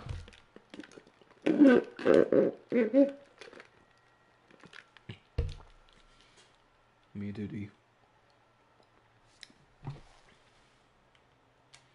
But yeah. Calling me Madam Farazan. I think Then I'll see if I can with pick that this point, with this point that I've made in this video, or in this live stream technically, I think we can say without a shadow of a doubt that the argument of you need Mavwika just to explore or just like move at a faster pace so you can be able to explore the game faster is a ignorant take as well. I'm pretty sure we just proved how much of an ignorant take it is. When the main difference between Mavwika and these 3 animal characters that initiates that increased movement speed buff is only by like 3 seconds. It's only a 3-second difference. And on top of that, Mavwika, you have to wait for her skill to cool down, which takes about, I think, 10 seconds. Actually, let me read her skill description. How long does this last for? What's the duration? Okay, no, the duration is 15 seconds. So it's a 15-second duration for her skill. And I had to pop it 3 times just to reach the water. And don't even get me started on how long the skill lasts for. I think it only lasted for as long as that stamina, that little bit of phlogiston, not Night Soul stamina that it granted. It was only by like 2 seconds, not even 2 seconds, probably like 30 seconds, 40 seconds at best before it deactivated. And I popped it 3 times just to get to the water. Versus this absolute unit of animal characters who got there by 3 seconds. I need to write this down so I don't forget this, because I'll need to put this in my video. But anyway, Tenchi, if you're still here, do you understand the point of view I've argued and for why it is that Genshin has gone out of their way to actually provide what they lack in the game through another means without needing to overhaul the base game's movement and shit like that. Do you understand the point I was making this whole time? Yeah. Even this includes what we were talking about the Knish grapple thing. What was that? What time is it? It's 12:03. How? gone. No way. Can I go take a Oh my look? goodness! I almost yapped for about 2 hours. No, I didn't yap for 2 hours, did I? I think I did. I think I yapped for about 2 hours. Man, we're gonna get back to the story that I'm supposed to be doing. But yeah.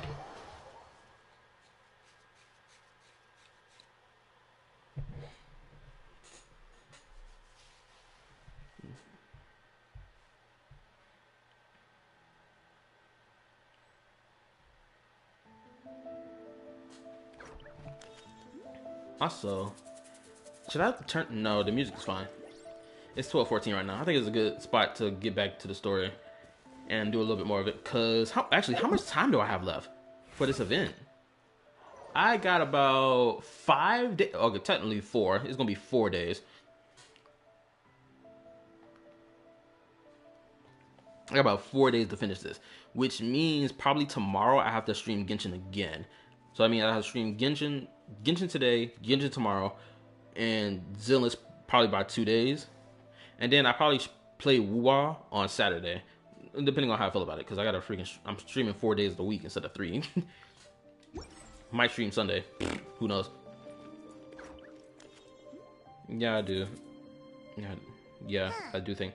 Doesn't look like Miko is around here anywhere. Paimon doesn't see Ayato or Ayaka Although either. I'm not knowledgeable enough to think of any team that use double anima. Well, they just released this character called Mizuki that's on the banner right now. She is a swirl niche, a character whose entire niche and gameplay is surrounded by the swirl reaction. Right? So if you have her plus 2 other animal units, whether it be the animal traveler or whatever other animal unit, the buff will be activated as well. So you shoot, actually, I think she would be blatantly just have an entire animal team if you're being honest. And also another team for why you can for using double swirl reaction is the Traveler and Faruzan, not Traveler and Faruzan, my bad. Wanderer and Faruzan, the 2 characters I have on my team right now, along with 2 other elements, because Faruzan and Wanderer work well together. Are we too early? Didn't Ayato say he prepared lodging for everyone at the shrine? Did you hear? Someone encountered a doppelganger here last night. A doppelganger? You mean like a doppelganger of themselves? Or someone they know? You know what they say. Anyone who sees their doppelganger will be replaced by them within 3 days.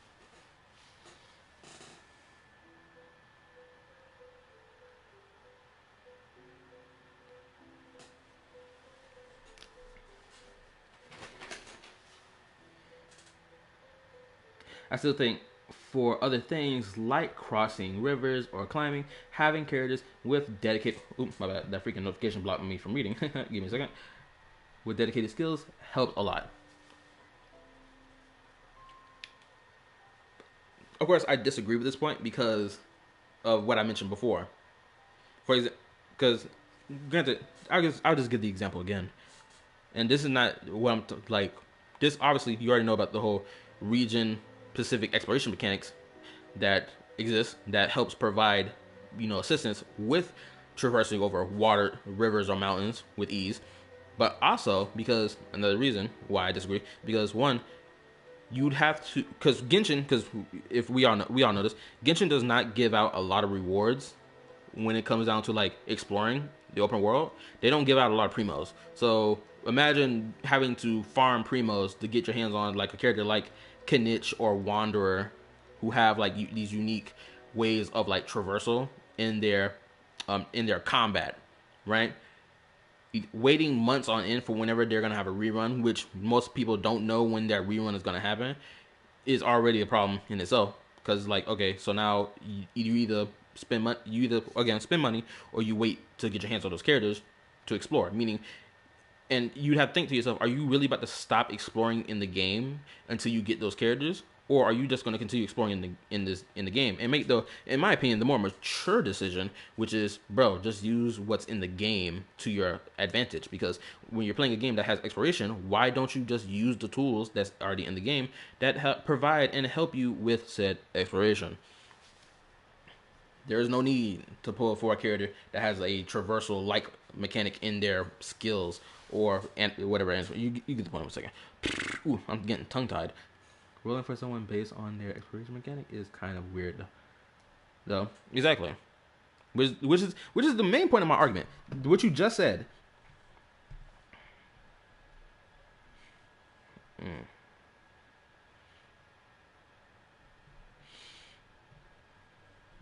Right here, what you just said is the main point of my argument. Rolling for someone based on their exploration mechanic is kind of weird, though. It is. Because you're essentially saying that you can't explore the game without the character, which is not true. It is so blatantly not true. That's like the foundation of why I find this argument that I've seen a lot so ridiculous. Because people are just making the proclamation that you can't do it without them. And it's not true. When the game provides stuff that helps you get the exploration done without them. It's a complete contradiction to what people have been pushing and preaching. That's just a folktale. It's not real. Doppelgangers? That's a common folk tale in Inazuma, isn't it? Ever heard of it, Traveler?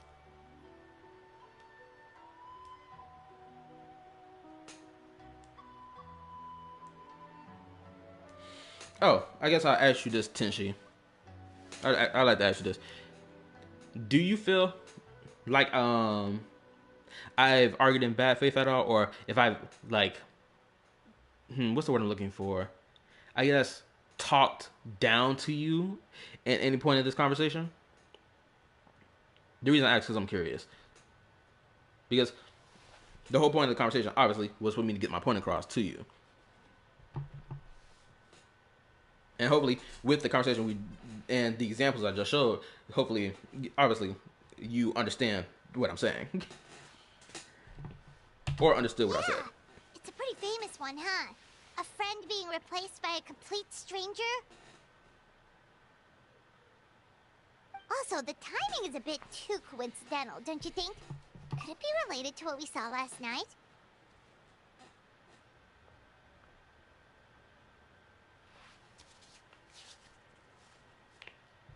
The whole doppelganger thing sounds kind of like what Sayu was talking about with Bunshin Phantasm. Maybe something went wrong with Kichiboshi's powers? Well, thinking about it isn't going to get us anywhere. Why don't we go check on Sayu's team?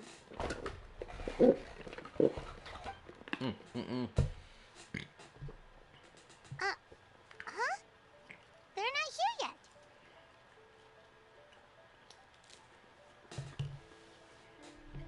Well, if it is Sayu we're talking about, it's definitely possible.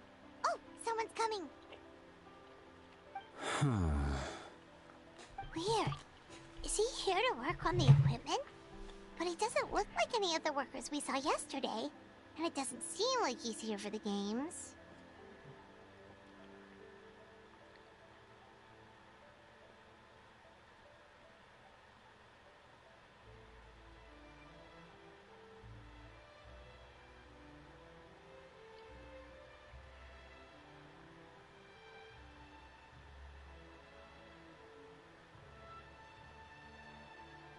Oh, hold on, let me put the autoplay back on. Oh, hold up, let me read what you said. He snuck away again. Do you think he might be... Also, definitely not like the woo-wah CCs do, lol. Okay, good. Cool.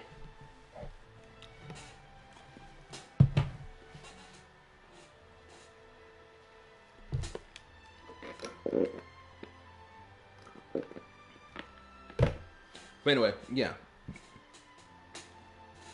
Yeah, that's the point of my argument and whatnot. And this is something I'm going to mention in my video as well, is that, well, not just my video, but I think this is something I'm pretty sure we all can agree on, that whoever's watching the stream right now, we can all agree on this, is that if you're going to give a criticism towards Genshin, at least have the criticism be valid and be something that cannot be argued against. It has to be something that is so concrete that there's no way to actually argue against it without sounding retarded. I'm pretty sure we all can agree on that, right? I'm pretty sure.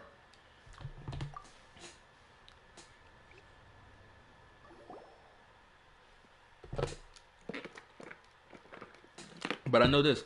I know when I post my video debunking this claim and this criticism, people are going to say, oh, your argument doesn't make sense. Constantly looking back. Paimon's calling it now. Something fishy is going on. Despite the fact of how I just argued in favor of it. And I got to remember to write down those timings. I got to remember to write that down. Good point. He could be on his way to meet someone. Let the hunter become the hunted. And ooh. Oh, what? Wait a minute. Back, ma'am. Nothing suspicious to note at the Boonshin Phantasm booth. It's possible there's no connection to the incident from last night. Hold up.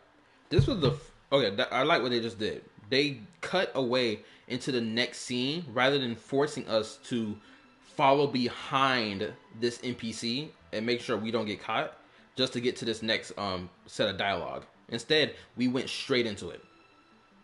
That's good. That's great storytelling. You don't have to waste time moving when you can just like have it in front of you and watch. Did you find any clues? Sarah? And here comes this fool. I ain't seen this man in so long. What's even worse is that this dude came into the game and like, he had a hangout event, obviously, but like, he didn't play a role in the story, which kind of sucks. I hate the fact that they release characters that didn't play a role in the story at all, but then just manifest in the world. Granted, I'm not saying this is the case for every character that's in Genshin, but for some of these characters, that's what it feels like. Hazel is one of those characters I feel the most when I think about that aspect of Genshin.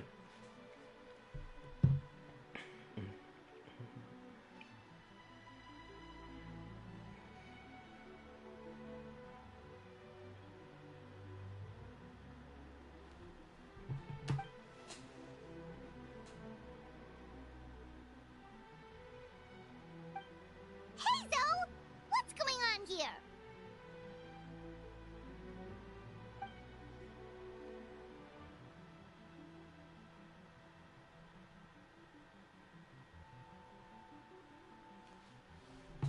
Oh, he don't have a voice either. Oh my goodness.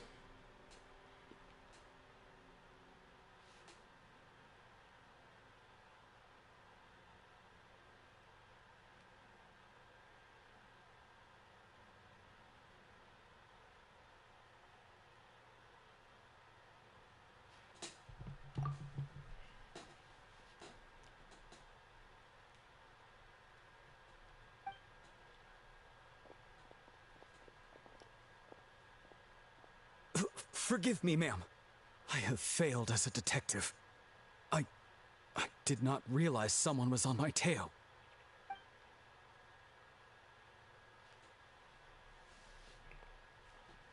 I'm never going to bother reading. What's going on? What are you investigating? It must be serious if Hazo's involved.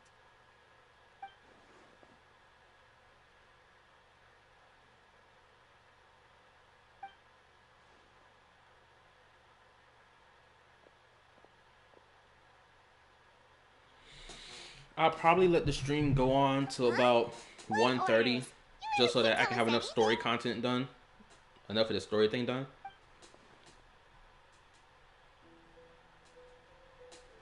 I ain't gonna lie. Tomorrow, if they let us go home, if they tell us tomorrow that we don't have to come in at 8 o'clock in the morning, more than likely, I'll try. I'm saying I'll try. I'm not gonna make this like sound like a guarantee.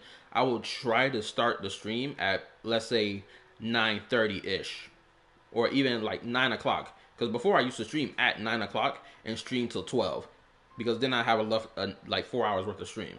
But recently I've gotten lazy because because my job is tiring as F. It's a physical labor and it requires a lot of workout for the body, right? And so I stopped streaming at 10. I stopped streaming at 9 and started streaming at 10. So if I can get, at least hopefully that happens tomorrow, then I'll probably start the stream at 9 o'clock tomorrow, or technically later today.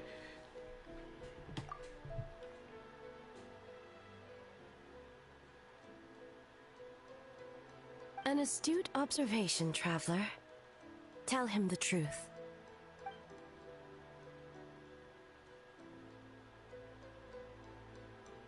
What? The Shogun is here?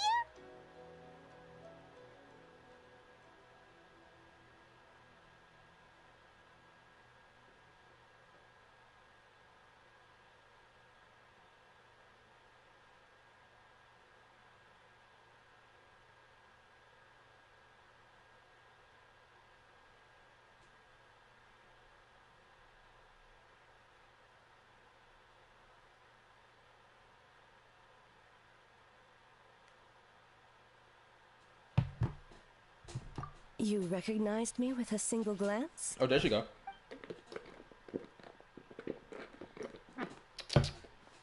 Excuse me. It matters not.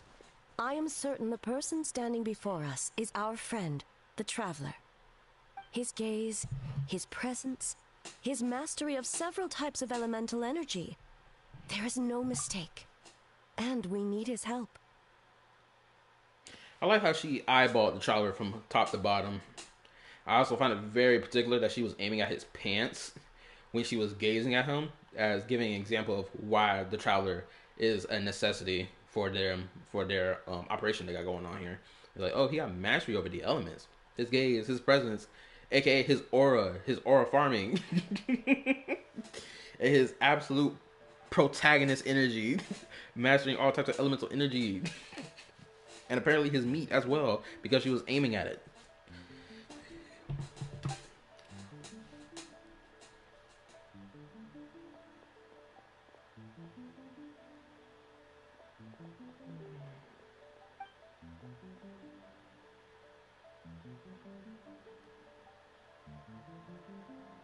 No, please! Stay away!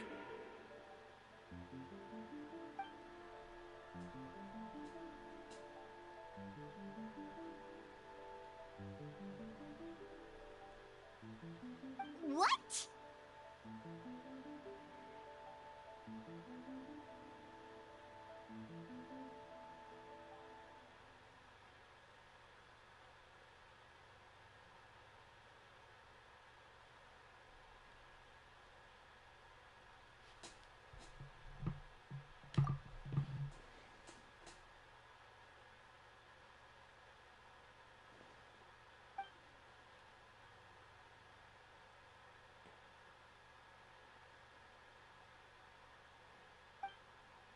Not. I forgot to do that.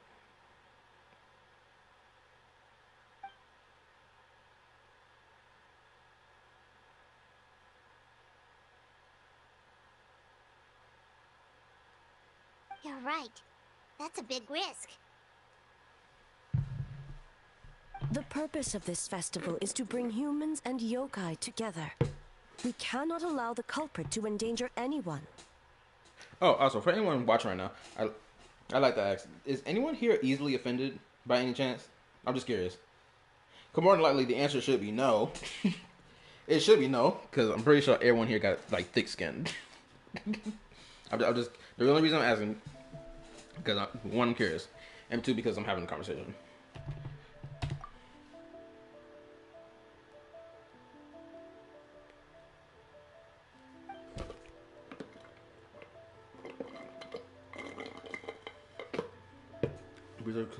Pretense of construction. Construction of what?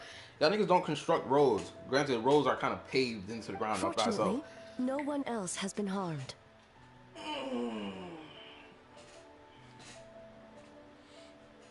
Oh, hold up. Button. Ah, so the thunder we heard was you! Ooh, I got it right.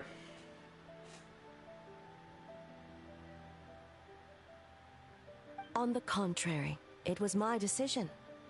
I was unable to capture the culprit last night, so I left to discuss a plan with Miko. I did not show myself once I saw you were safe, and for that, I apologize.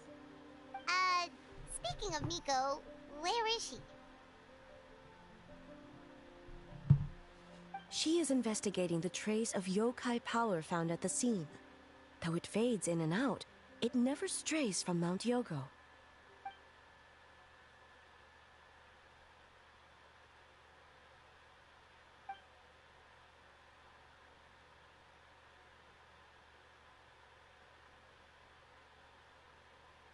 Miko is working with the Kamisato siblings to verify the identities of the staff members. They should be done soon. As for the contestants, that inquiry must be performed by someone else.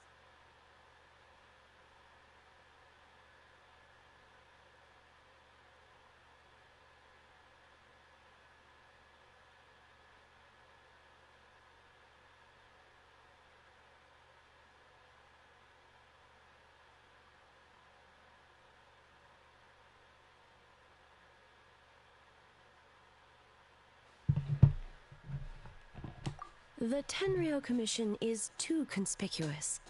But as the judge of the competition, you can ask questions without arousing suspicion. Okay, so you need us to talk to the teams and see if there's an imposter among us? Precisely. Traveler, I understand these people are your friends, and it puts you in a difficult position. But if one of them has indeed been displaced by a yokai, they could be in grave danger. Thank you. I truly hope the situation is not as grave as it seems. What are you guys gonna do next? Continue to investigate from a distance?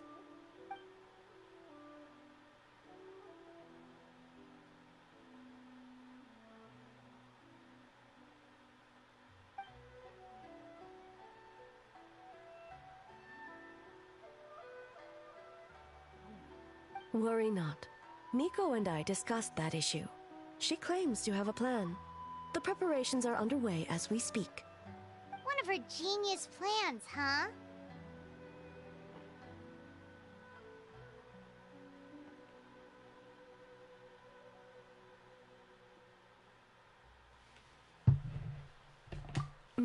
Indeed. If you learn any details of said plan, I would like to know what I'm getting myself into. Bro, don't tell me the second act just started. That's whack. Anyway. Oh, I guess I'll ask this. I'll ask this to y'all right now. Ooh, yo. Yo, Tenshi, are you here right now? Hopefully you're still here right now, because I want to talk about the Phoebe and Jello Mafia for Wuwa. Because I don't think I talked about that earlier. Or I think I alluded to it, but I didn't go in depth. Yeah? Okay, perfect. Okay. So, man, it kind of sucks that I'm not playing Wuwa right now, but at the same time, it's like a necessity. So where do we start?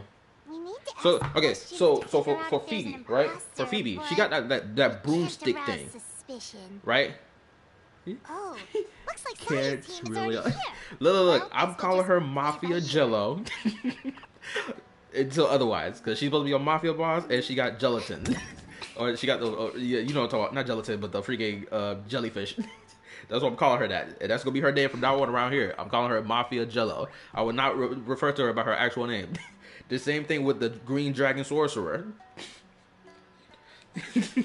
I'm not calling that man by his actual name. I'm calling him the Green Dragon Sorcerer. But anyway, let's get into the conversation. Woo. Okay. So, yeah, with Phoebe, you know that she can do that broomstick thing, right? It's granted, I tried using her skill, like I tried using her skill like in repeated fashion. Granted, you can't really do that, but I tried activating that whole gliding part of her skill, and I think I was able to activate it like 1 or 2 times when I was test trialing her character. But her glider thing, the glider thing that she does, right? Because this mimics what I'm talking about. What I was talking about earlier about the traversal mechanics, right? Phoebe has a traversal mechanic in her base kit when it comes down to when it comes down to her like gliding thing, right? It's a traversal like mechanic, right? But the thing is, the glider already exists in the game. That fast-paced speeding glider already exists in Wuwa.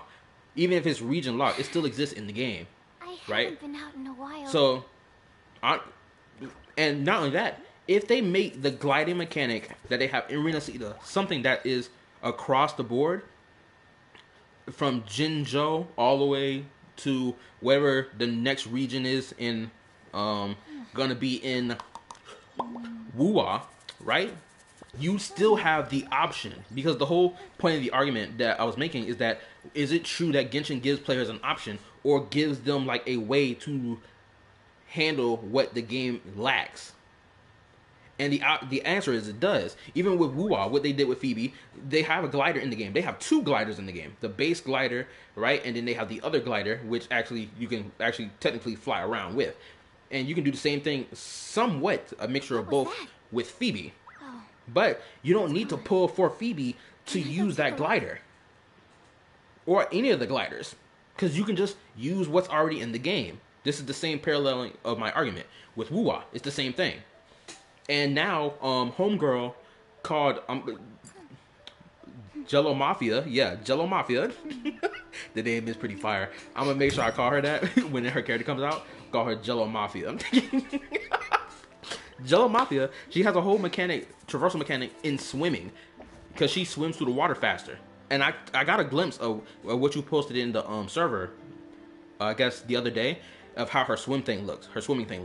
And it's like, that thing looks damn near instantaneous. It looks like she does like about 2 strokes just to get across one spot of the water to another. And it's fast, right?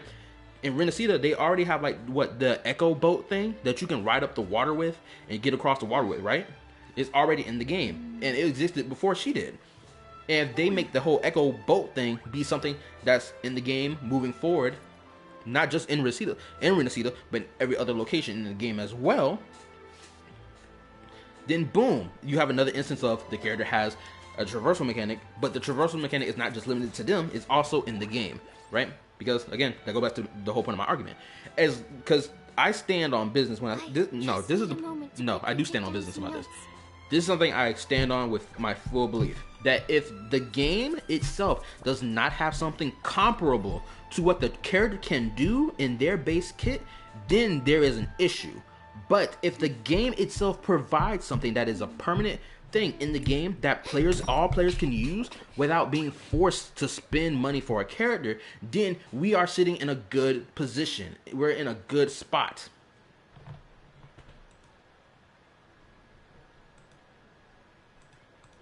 You see what I'm saying? That's my whole oh snap. My freaking chat folder didn't give me a second. That's my whole position that I stand on when it comes down to this.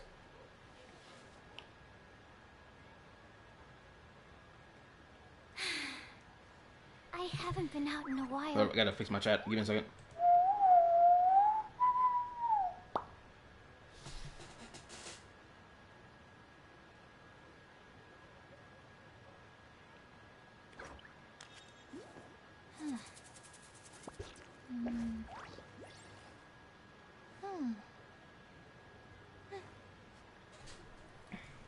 Also, what's up, Julian? How you been, bro?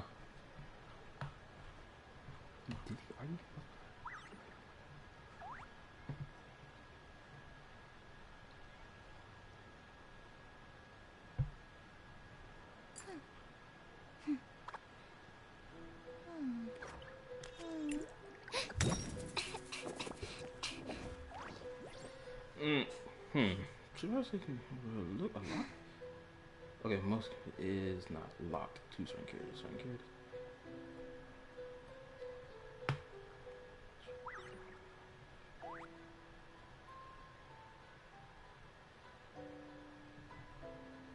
Okay, that's one.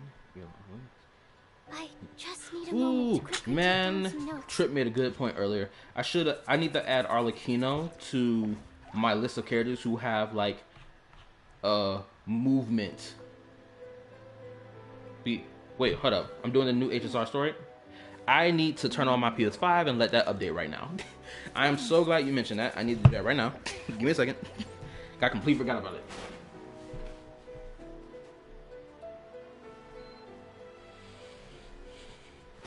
Also, me just turning on the PS5 is going to update that. So when I play it, probably another time we'll get into it. Okay. Okay. No, I'm updating the issues. Okay, cool. I'm about to say, I thought someone was giving me a phone call right now. I I haven't been out But in yeah. a while.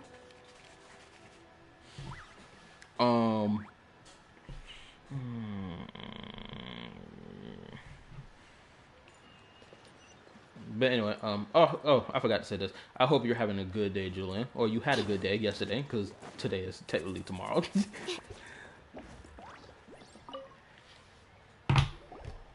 And my drink is done.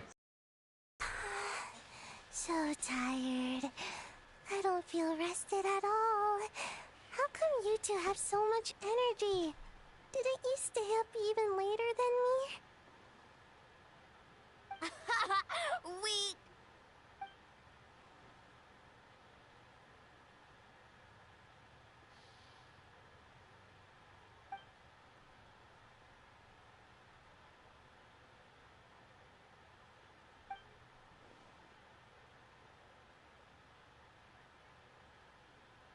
Oh,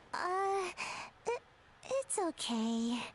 I can push through. Sayu and Yoimiya seem the same as ever. I was just bullying Mim. Leave my girl Mim alone. How should we She ain't do nothing to you.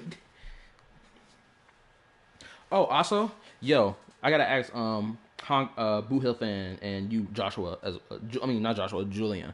Yo, did y'all see the Chibi trailer? I guess the trailer that came before her character trailer. That little short story trailer. Did y'all see that? By any chance? Because I'm about to get on my freaking headcanon thing right now. Oh, good idea! Doppelgangers only mimic appearances.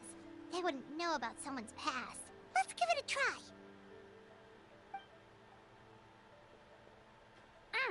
White fur, yellow fur.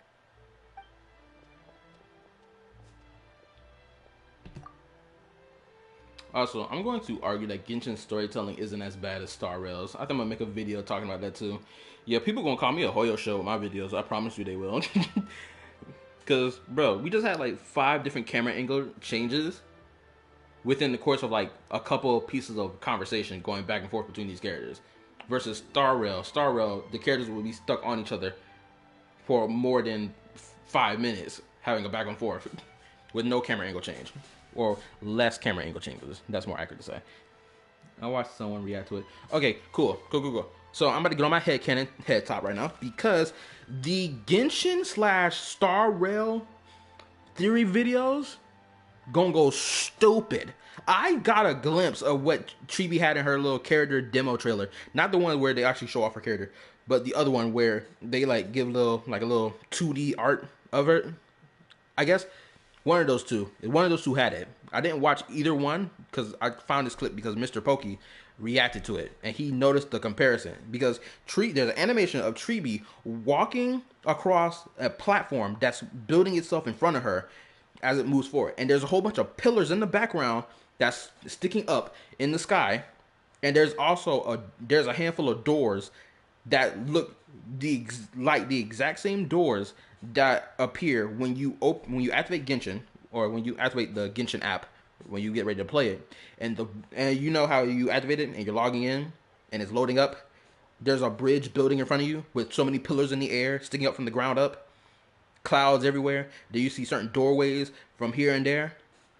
The moment I saw that, I lost my mind. I was like, this is the most blatant Genshin X Star Rail theory to be crafted, or just like implication that both either Amphorius is the Genshin equivalent in Star Rail, or Amphorius either predates Genshin, or it's the other way around where Genshin predates Amphorius. Right? Because I can see it making sense. I can genuinely see it making sense that Genshin, the world of Genshin, would predate Amphorius. Because Genshin, there could be like some lapse in time where after the main story of Genshin ends, right? Then Genshin, the world of Genshin like exists for a period of time before it completely ends entirely. There's no more life on it. Blase, blase, blase. Right? Boom. And then new human life starts sprouting on Amphorius, because the Titans, these alien life forms called the Titans, come to this now dead world and start constructing life on it and all this other cool stuff on it. because some of the parallels between both of these both of these planets are so blatant. It is so blatant. It is crazily blatant. No, he's just joking. You just, I don't. I know you're joking, but bro, it's just like it's just my head is spinning like crazy. Also, there's been like 2 moments where in Genshin the word erudition, or what was another word? I think the word erudition was used in the Lancerite event that just happened, like 2-3 weeks ago before it ended. Right? They used the word erudition, and I was acting like a crackhead when I heard the word be used. I was like, they've never used this word at all in the whole game. They've never used the word erudition. I find it interesting that they're now using this word. So yeah, I'm gonna place a bet on it now. I'm gonna bet now that when we reach the end of Genshin's story, it will give us an answer of whether, no, not just Genshin. When we reach the end of Genshin's story, and when we reach the end of Amphoreus' story, it is going to give us the tying knot between both Amphoreus and, well, I said Genshin. I've been saying Genshin this whole time. What I meant to say is the world of Teyvat, because that's what Genshin's game takes place in. Teyvat, this planet called Teyvat. So the tie between Teyvat and Amphoreus, I believe, will be blatantly clear when we reach the end of both game stories. Or not both game stories, but rather the end of Amphoreus' story and the end of Genshin's entire game story. We're going to get that connection. We're going to get that tying knot, and it's going to be crazy. Because they've already proven to us in Genshin that you had a highly advanced tech race of dragons who could more than likely create space stations on the moon, on their moon, or their moon as a whole that exists in Genshin. The real moon was a freaking space station as a whole and not just something they built on. So when that time comes, look back at this stream, because I bet money on it.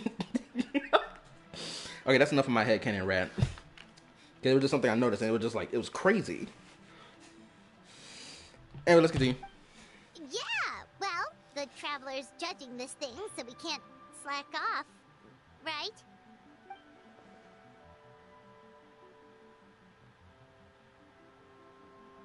Yeah, if the people in charge are here early, that usually means there's been some kind of emergency. Oh, no, it's just... the Traveler really wanted to see you!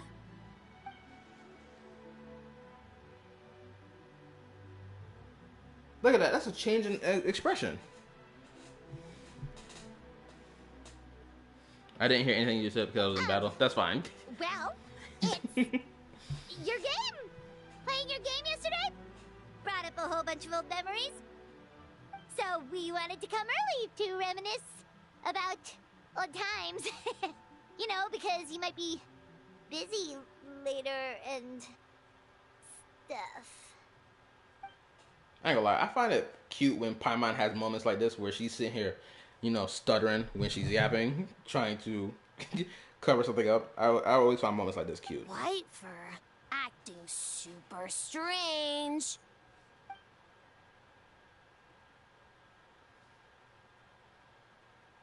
I remember I was trying, pilgrimage training. Had fun with yellow fur. We went so many places together. Snowy Mountain, Coals, Outcore, big. I googled what does erudition mean. The quality of having or showing great knowledge or learning scholarship. Ooh, very interesting. Okay, because I always thought the word erudition just mean like multifaceted. Granted, technically, the definition you just told me what it was kind of fits what I just said. Essentially, it fits the exact same thing. Having great knowledge meaning you can be multifaceted in a lot of different fields. So yeah, actually, I was pretty spot on.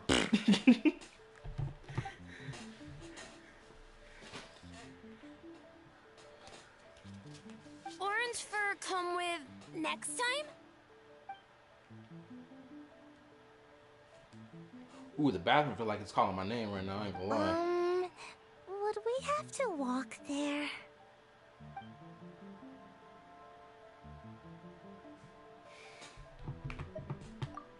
Really?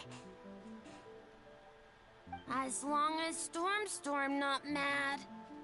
Hey, it's not like Dvalin's the one behind every single gust of wind. Wait, when did we take these losers to Mondstadt? I don't remember doing that. It must have been a while ago, because I do not remember doing that. Oh, we should get out of your hair then. Good luck, everyone. Bye, Whitefur. Bye, Yellowfur. Come back and play. Also, I got to do these little mini games before it's too late, because I only crushed the freaking Fox one little by little, but like I haven't really crushed the rest of them, and I need to before it's too late. Wow, wait, there's books over there. So many adventures, huh? You don't even realize it until someone brings up the past. Oh yeah, totally. It was, what was it again? I heard that the next update they're gonna add a skip button. Is that true? I don't know if it's really gonna be a skip button. It's rather, I think it's not even a skip button, because the skip button already exists in the game, right? But that only activates when you've already read dialogue from before, because you either died in combat in the main story against a boss, and then if you do it again, you'll be able to skip that and get right back into it. But like a skip button in general across the board, I don't think they're gonna do that. I think what they're doing is they're going to like rearrange like certain information that you get, like so that it can reduce dialogue bloat. So it's like if you reduce dialogue bloat, you don't really have a need to skip anything because you just play the story and just get through it. So what they're doing is they're gonna have characters who have like extra information to give. They're gonna have them sit to the side, and if you want to come back and get that information, you can on your own time. But if you don't, you can just get right into it.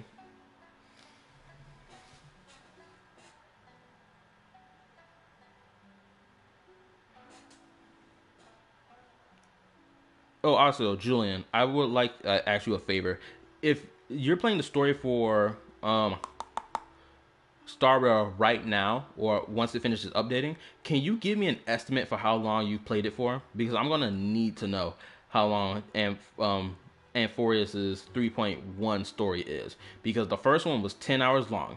I am hoping with everything on my soul that they at least condensed it to 4 to 5 hours, because that's more bearable to do than a 10-hour quest. And even with a 10-hour quest, you have to make it bearable. You have to make it a reason, give a enjoyable experience for watching something for 10 hours or playing something for 10 hours straight. You have to give a reason for it. So hopefully they provide something. Oh, I guess I'm gonna ask Boo Hill fan the same thing. I need both of y'all to keep a tab for me, okay? I heard it's like the skip button is zealous. The skip button is zealous is like predominant across the board, right? You can just skip button any dialogue cutscene thing, whether it be the comic book strip or the characters having their unique animations when they're talking and posing.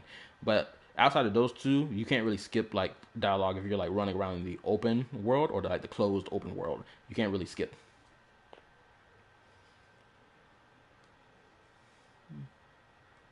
I can rest my finger from mashing X on the button controller for like 2 hours and 30 minutes right now. Okay, cool. So whenever you like get, okay, better yet, I got better question. When you finish the entire thing, hit me up on Discord so I can know how long it is. Well, yes, sir. I'm gonna tell you. I don't know why I said yes, sir. It's cool, bro. Anyway, Paimon didn't pick up on anything suspicious from that team. If anything, we were the weird ones forcing conversations and stuff. Okay, so maybe it wasn't the best strategy. Leaning into the judge angle is probably a safer bet. I hope it's 5 hours. Let's ask about the creative process behind the game and confirm their identities that way. Paimon saw Toma's team show up just now, so we can investigate them next. My bad. Let me say this. Another reason why it is I'm hoping that the story is at least 5 hours long to do is because it's clear to me that when it comes down to the story that they write for Star Rail, whoever's the head writer for Star Rail, they want it to have because I've said this before. I don't know if everyone here has heard my opinion of this, but I'm gonna say it again for those who don't know. It feels like the writer, the head writer for Star Rail, whether it be the new one or the old one, I don't know, I don't care which one it is. To me, it feels like they want to have their cake and eat it too.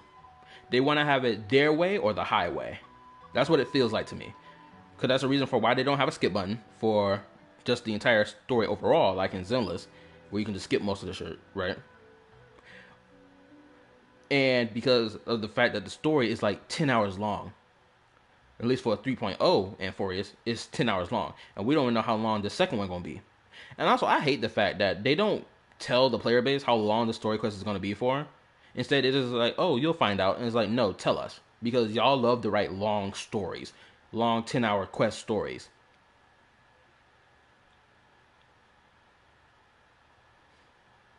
The person that made N4 story is the same one who made Penteconis.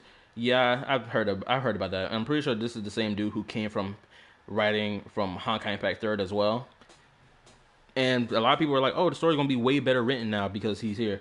But it doesn't seem like that's the case. Okay, hold on, let me correct myself. The story is good. The storytelling isn't.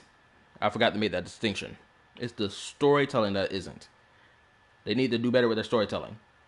Because as I'm playing Genshin right now, I can consume a 10-hour quest out of Genshin easy in comparison to Star Rail. Star Rail, I might fall asleep in the middle of playing it. Deadass. And this is not me being biased. This is me being blatantly honest. Genshin has shown it having way more storytelling methods. Well, in the base game itself, it has like at least 2 storytelling methods, right? You have the animated cutscenes, and then you have like the stuff that's going on right now on the screen, right? You have those 2 type of storytelling methods, right? But even with Genshin, at least they have the decency to make different camera angle changes, or if they want to put up like some type of art, they'll put up on the screen along with dialogue so you can see what they're talking about, and blase, right? Star Rail, on the other hand, they pick and choose for the most part to not put up art on the screen. Instead, they give more black screens instead of putting up art where they should put up art. My bad. I was yapping. I gotta breathe. Okay, well, I guess like 3 hours now because I started at 9:30 p.m. Okay. The person made FGO players watching 2 PNGs move up and down for 10 hours straight. What's so crazy is, I will say this, bro, watching 2 PNGs move up and down for 10 hours straight, it's valid. Because for one, the 2 PNGs that's moving up and down for 10 hours straight, they change facial expression. Even if the body expression doesn't change that much, the facial expression changes a lot. I seen, because that dude that I'm subscribed to now on his YouTube channel, he made a comparison between Genshin storytelling and FGO storytelling, and he showed proof of how even though they're PNG models, they have like 10 different facial animations or facial changes for one character. Not just for one character, but for every character in the game. They've have at least 10 different facial changes when they're in the story. So it's just like you can see and feel when they're having a different expression. Right? And honestly, I played Tales of Berseria. So that whole thing with the PNGs standing still and doing like having the same body position, or they'll sometimes change their body position, have like 2 or 3 different body position changes. It's good because they have different changes of body expression. You get the point I'm making. Oh my goodness. I'm saying, feel like I'm talking in a circle, just yapping my same exact point 5 different times over. I gotta stop doing that. I got a bad habit of doing that. Forgive me. Toma, we were hoping to learn a bit more about the philosophy behind your game. Is now a good time?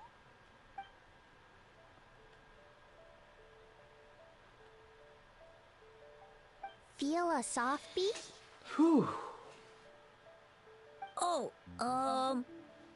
Boss can explain that one. Boss and Shosei were up super late last night coming up with ideas. And he's back at it this morning, as energetic as ever. Boss is the best!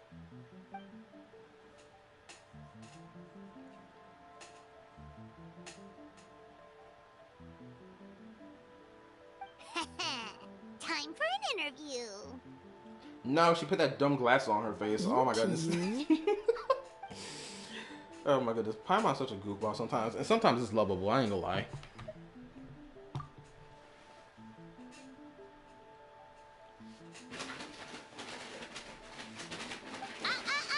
Not so fast. Everyone isn't an answer. You need to be more specific about your target audience. Exactly.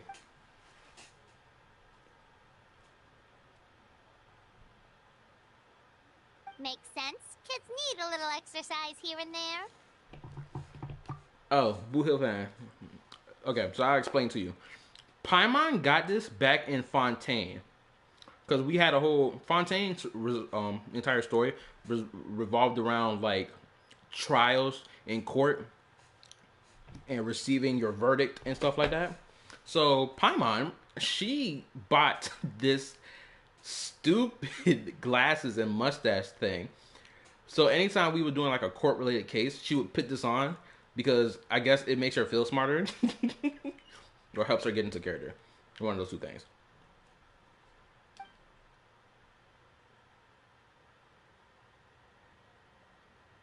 Right. Adults have more stamina, so they can get more out of the game.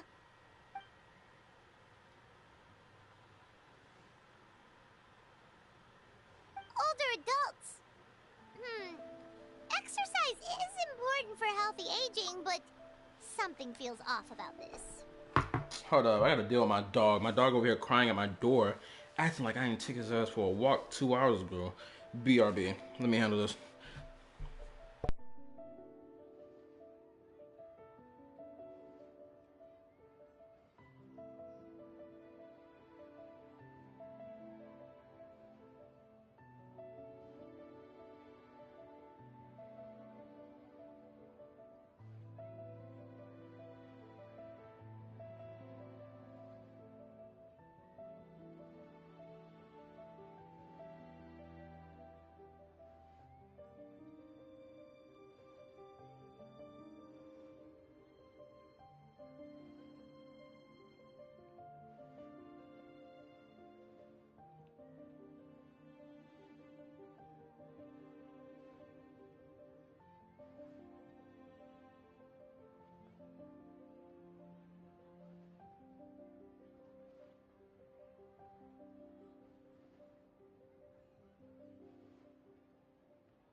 Okay, I'm back.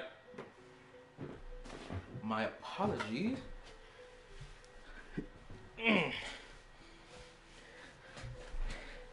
Alright, let's get back into it.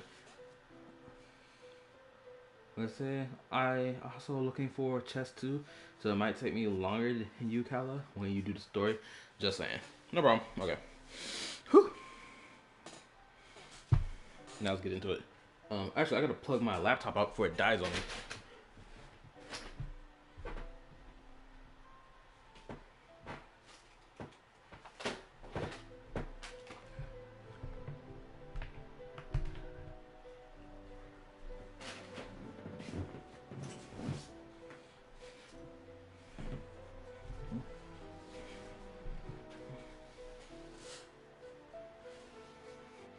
welcome back.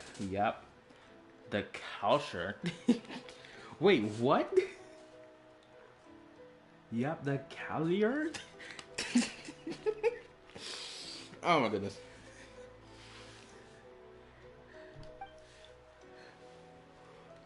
It's so crazy. I sat there and munched on all my... Because I ordered McDonald's earlier. Oh, okay. I munched on everything else except for my burger. That includes everyone.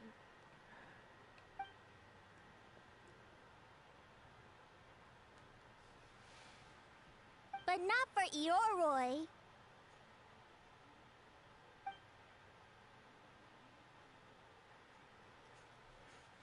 So what else can I yap about?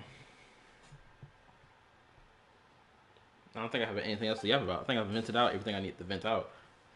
We talked about Castria and the potential danger Star Rail could be in if they do what they're about to do with it. Next question.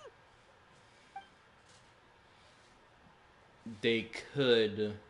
We talked about Jello Mafia and Phoebe with their traversal mechanics similar to Natlan and Genshin's, and how neither one is an issue as long as there is an equivalent permanent option in the actual base game itself to use. We talked about that. What was the third thing? Because I feel like we talked about 3 things in this video. Yeah, we talked about the Castria. We talked about Castria, Star Rail. We talked about Jello. I yapped about my argument for my video that I'm working on in relation to Genshin and its exploration mechanic. I feel like I talked about all the points I want to yap about today. I don't feel like there was anything else worth yapping about today. I could be entirely wrong though.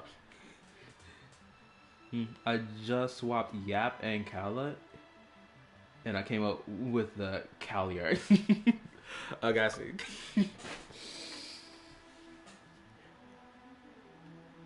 Oh, actually, shoot, I'll ask anyone who's new watching, the newbies, the new people, I'll ask y'all, what y'all think of Kala the Yapper? Does it feel like a name that has a good ring to it when you say it? Does it feel marketable to you? Because honestly, this was not my name originally. I was Kala Games at one point. I think I put the name Twin Star. I was also... I put, what was another name I had on my YouTube channel? I think it was Emmy or something. Like, it wasn't Archer Emmy. It was Emmy or something else. Because I named it after a fake character. Like, I went through a whole bunch of names before I finally landed on Kala the Yapper. Because somebody in my stream a couple months back, probably like around last year, was like, yo, you love the Yapper a lot. You need to change your name to Kala the Yapper. I was like, you know what? Yeah, let's do that. And so that's what I did. And now this name got a great ring to it. Let's be honest. Y'all can rate it a 10 out of 10 if you want to. Y'all give me y'all ratings for it. But I feel like Kala the Yapper is such a name with a great ring to it. Especially for this day and age of the internet culture, where people love to use the word yap for every damn thing.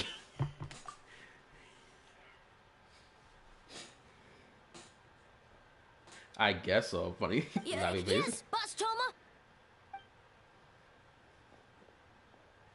Yo, what's up, Kabe? Well, Toma's answers were all very genuine. Paimon didn't notice anything un-Toma-like about them. Also, Kabe, are you new here by any chance? Or are you a subscriber?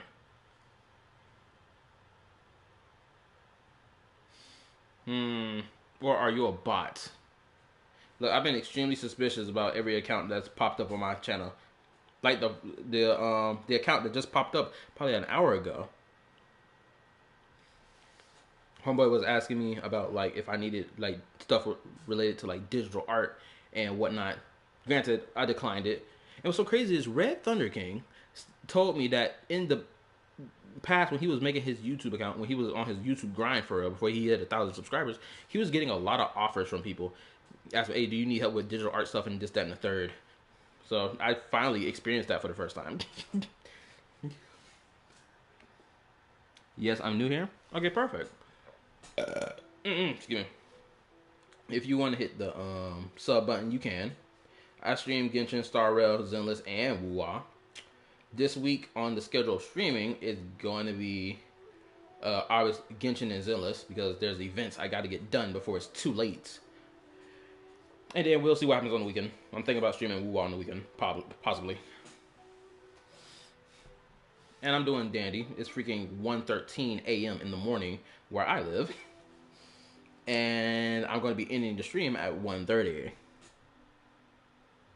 Red said what? I was talking about how Red mentioned how he was getting a lot of people who did like digital art stuff coming to his channel and stream whenever he streamed in the past, asking him if he wanted like to commission any type of art.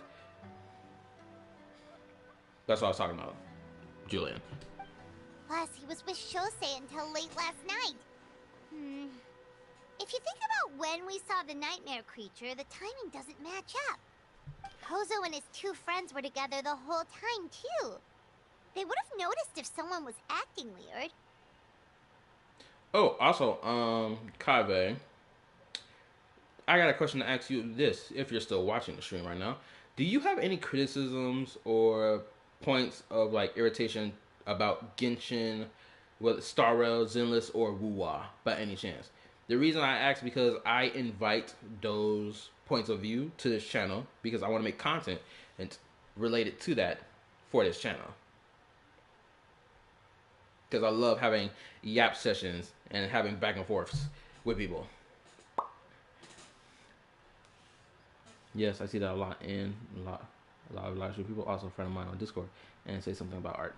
So, we're back at square one. That just leaves Kokomi's team, right? Guess we should check them out.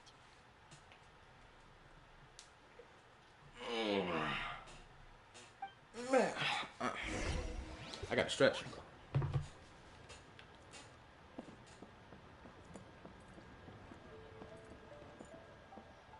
Where the squad at? They left? Where Coco and Homegirl?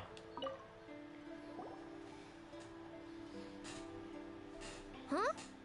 White fur and yellow fur are here early. You're here alone? Huh. Where are Kokomi and the others?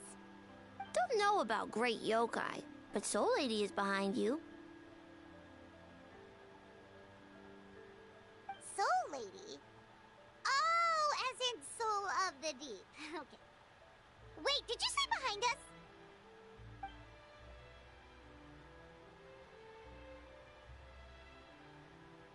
Kokomi! A little warning next time!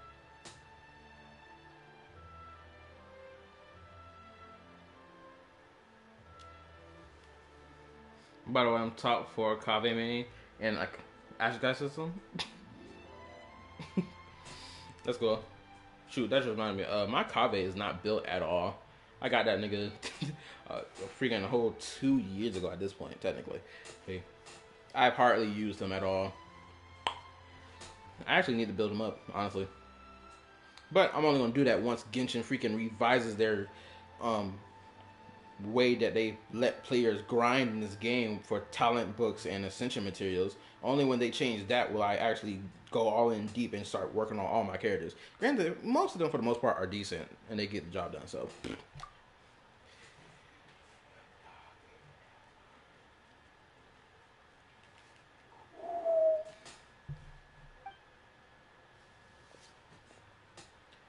DPS Kave can do 100k per hit.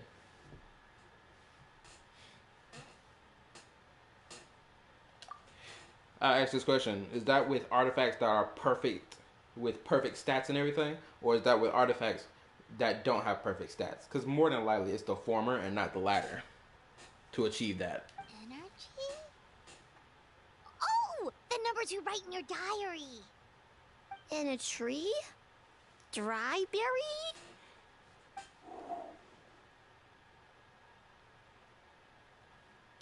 Ooh, snap. I just had a realization. Yo, Homegirl from Withering Waves, the Jello Mafia. Bro, Jello Mafia's design reminds me of Kokomi in Genshin. Like for realsies. They both got this whole gelatin type vibe about them, as a sea creature vibe about them, and whatnot. Granted, the difference is one can walk on water when you use her ult. The other one just swims into the water.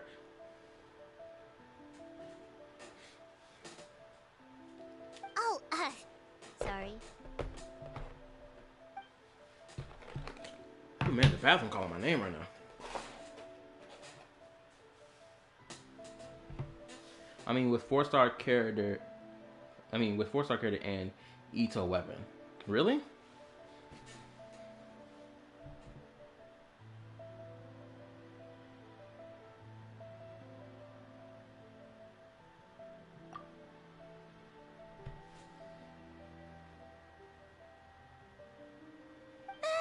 Yobukoban is a criminal? No, of course not. You're in the clear. Also, look, I'm gonna be honest. That dude, Ito's greatsword is so awesome. It's one of the coolest weapons in the whole game. I'm not talking about like its kit, but I'm talking about its purely its design.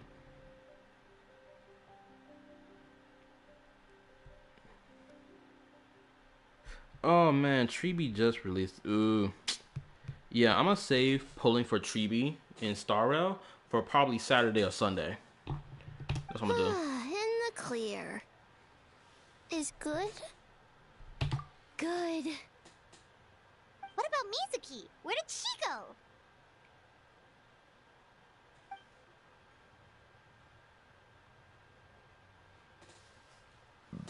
Yes, because every Kabe man or enjoying playing Kabe has his own build.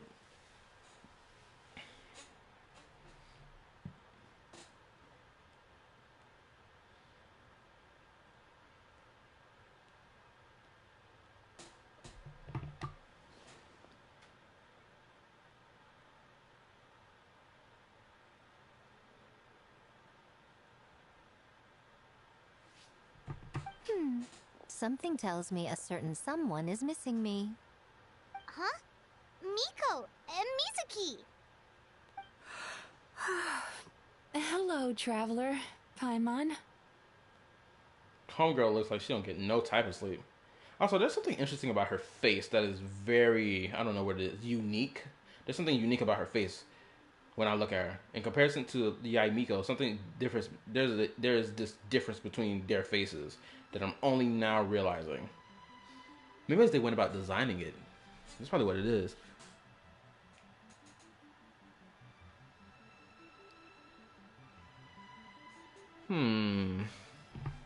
Yes, I left the rest to the young fellow from the Kamisato clan. At least for now, there's nothing suspicious to note. Homegirl over there dozing off. From team only. Okay. That means the culprit didn't manage to sneak in. That's a relief. Just like that, you let down your guard? And all it took was for me to wear her face.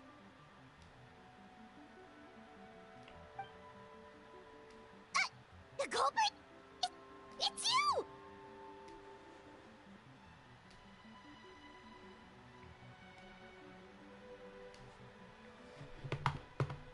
I have a question. Did you do her story quest or start the event first? I started the event first because they were like, oh, the recommended thing to do is do her story quest first, then do the event. But then I had to think to myself, do I even have time to do her story quest? Can I even do her story quest in one night? I can't because of my job. So I decided, you know what, we're going to do the event first because this event is when she technically comes into the story, comes into the game for the first time, and you meet her for the first time. It makes more logical sense to meet a character for the first time in a limited time event such as this, rather than meeting her for the first time in a story quest when there was nothing that could like there's, at least from what I know, I didn't play her story quest, that drags me into coming across her in the world itself. Right? This quest, on the other hand, more than likely is going to introduce me to the bathhouse. Well, it did introduce me to the whole thing with the bathhouse, right, in Inazuma. So I know about the bathhouse and know about her because of it. So it's like, I got my line of connection right there. So when I do her story quest, it's not going to feel like, oh, we just randomly walked up to it and then boom. Oh, greedy little thing. I thought we agreed on 20.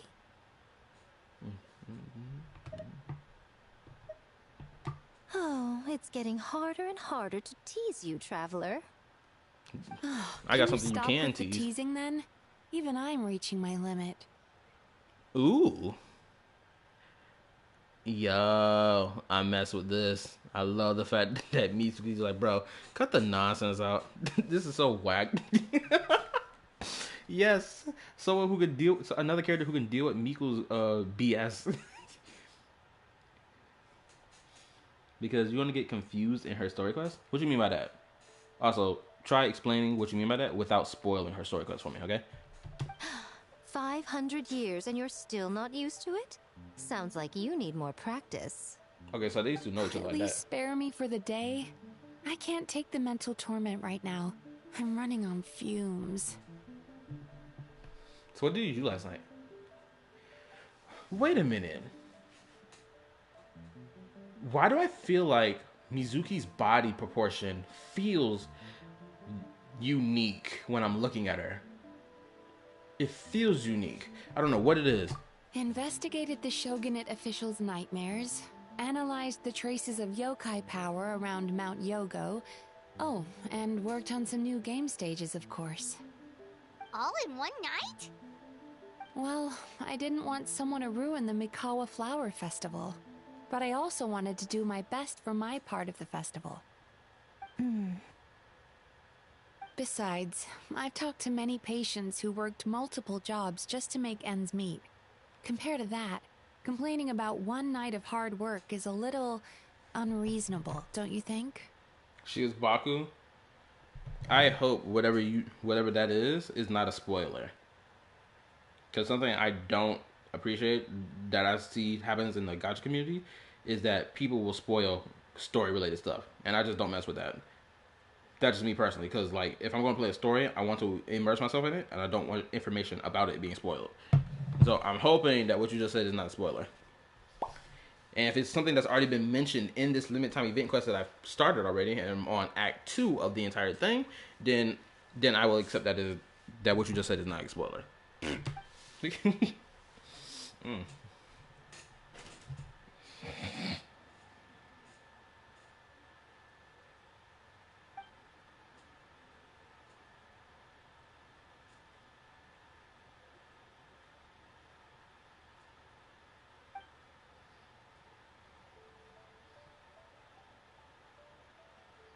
You're very persuasive, Kokomi. It would seem you also have a talent for clinical psychology. I'll leave it to you two then.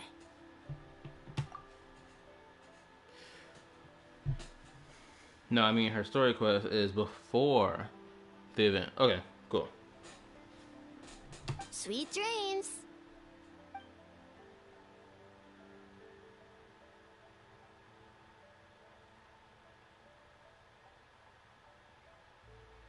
Mizuki really cares about the festival, huh? She's putting so much pressure on herself. Perhaps she's reminded of the festivals of the past when I was just a kid, and Mizuki a young Baku. Oh, well, there we go. They just explained what the freak of Baku is. Well, they're about to explain what it is. I'm not taking what you said earlier as a spoiler. I'm fine. What I was about to say is, was there anyone complaining about Mizuki's character design? Well, actually, yes, there were. There were people who were saying that her character design was sexualized, when honestly, it's really not. She's wearing the most tame outfit. Most female characters in Genshin wear pretty tame outfits. I don't know where this idea is that Genshin out of loose started sexualizing its characters. The only one that you could probably argue is the most sexualized or have some type of sexual type of implication or view of, is Mavuika. Granted, she's not the only one, but she's probably blamed most one. Especially in that animated short they did. Woo! Don't get me started on how she got on that bike. I swear, solid black with other colors, black being the primary color with other colors being the supporting color, just makes everything pop. And it's so, I freaking love the color black, my nigga. It's perfect. But her damage. Where her damage is mid. I know Tripwire told me that her damage ain't really that much to speak about. But I'm pretty sure for her niche that she plays in, I'm pretty sure it's fine, right? We would rush past the other yokai, desperate to get the first piece of fried tofu from the ramen stand. It would seem she hasn't forgotten, even after 500 years.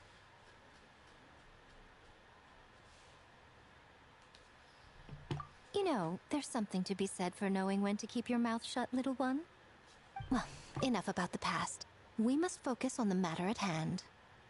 I don't know why Mika was talking to me like that for. First of all, I called you out. It's simple as that. My girl, you clearly remember your this girl from 500 years ago. Just admit it. Don't act shy about it. Oh, there's a thing about keeping your mouth shut. I don't care. I'm gonna say what I'm gonna say. Goofy. But you didn't notice anything suspicious, right? That should mean the culprit didn't sneak in. That's one possibility. The other is that the culprit's transformation is even more convincing than we imagined. In that case, we need a detective with a more professional skill set.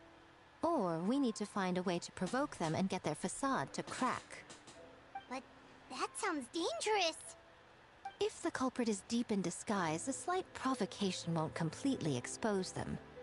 What we need is to create reasonable doubt. Make the culprit question whether their cover is blown. As they hesitate over whether to make some kind of last stand, that is our chance. 3K, level 90, burst. Okay, so she can do 3K damage at level 90 via her burst. Am I reading that correctly? Oh, they didn't tell you? Allow me to show you.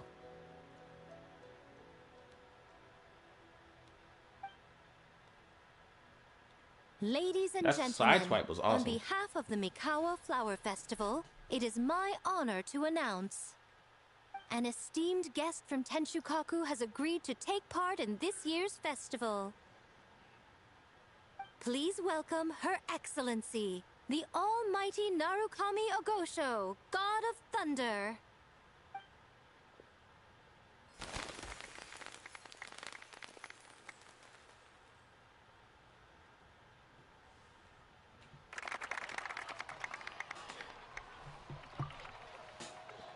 I ain't gonna lie, those three in the background look guilty.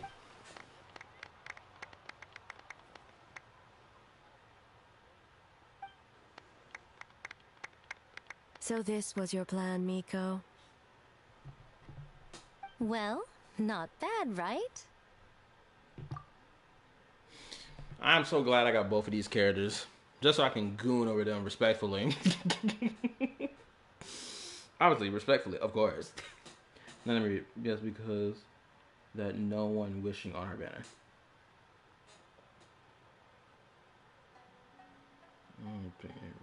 Is the worst. Ooh, interesting take. Boo Hill fan. Please explain why you think that is. And I'm going to see whether or not if I can provide pushback. Wow, that was quite the entrance. Hyman can't believe she agreed to that.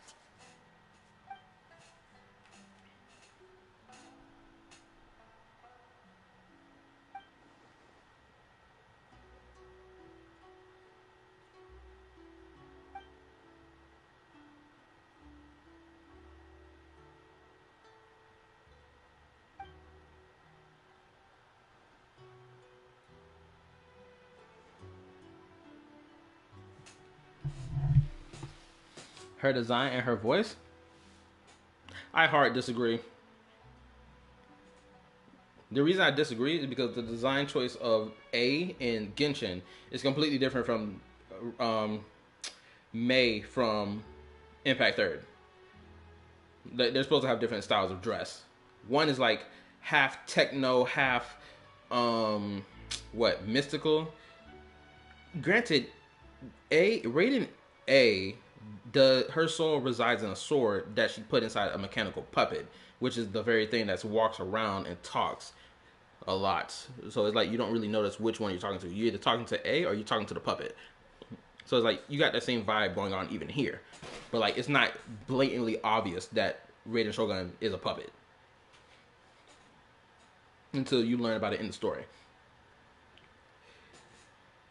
And for the voice, well, there's only a JP version, JP and probably Chinese version of Mei's voice that I can compare to the English voice. To me, I like the sound of the English voice of Raiden A because she got bass in her voice. She sounds like an older woman speaking.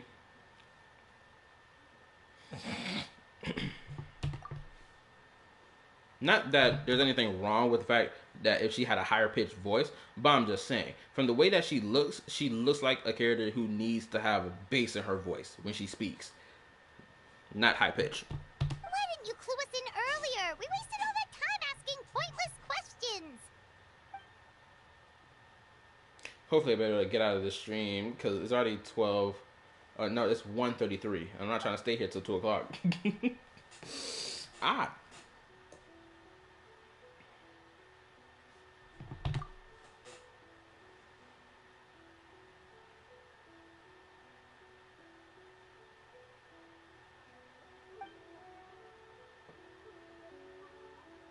They're not gonna let me leave this story no matter what. I'm stuck.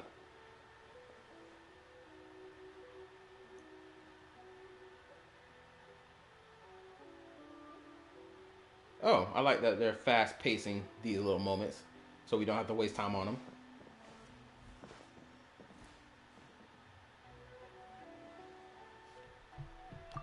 Shoot, people want to talk about A's first story quest was a date. No, this what we're doing right here feels more like a date in comparison to her first story quest. I will always disagree with this point of view that Raiden A's first story quest was a date. I will always disagree with that. It is some of the most blatantly disingenuous framing that people have done in the gacha space when it came down to Raiden A. It was so blatantly disingenuous. I will forever stand on that position. And just one more question. Well, not really a question. Okay, go ahead, ask it. Bro, this feels more like a date. I don't know how... This is a date. Her first story quest was not a date by any stretch of the means. Bro, do y'all not see what's going on the screen?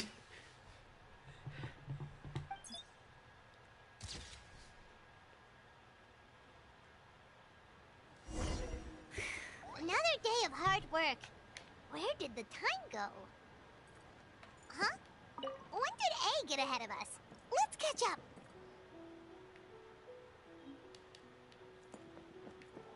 I thought I was done with the story, but I got to a boss fight, but I'm not. Wait, I thought I was done with the story because I got to the boss fight, but I'm not. Okay, so there's still more to do, basically.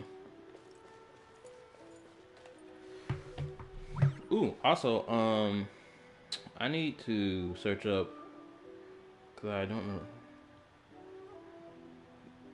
Genshin. Oops, spelled Genshin wrong. Actually, okay, I got to end the stream now, because I said at 1:30, but it's already past 1:30, and I got to go to bed. I can't be past this time. We can't do what we did last time with Zenless. And it was freaking streaming for 4 hours straight because I was playing those mini games. And get cooked enough for some of that. But anyway. I appreciate everyone watching the stream and sticking around for as long as y'all did. I really appreciate it.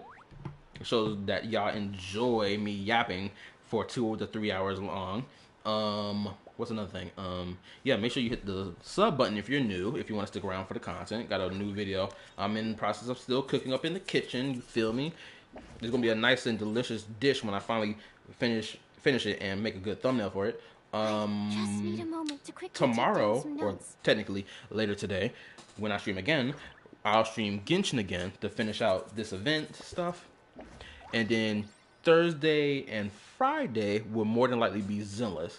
But if I manage to get that Zenless stuff done within one stream, then, without a shadow of a doubt, I will stream Genshin again just to finish out this event before it is too late. Because right now, it's sitting at 5 days. It's going to be 4 days soon.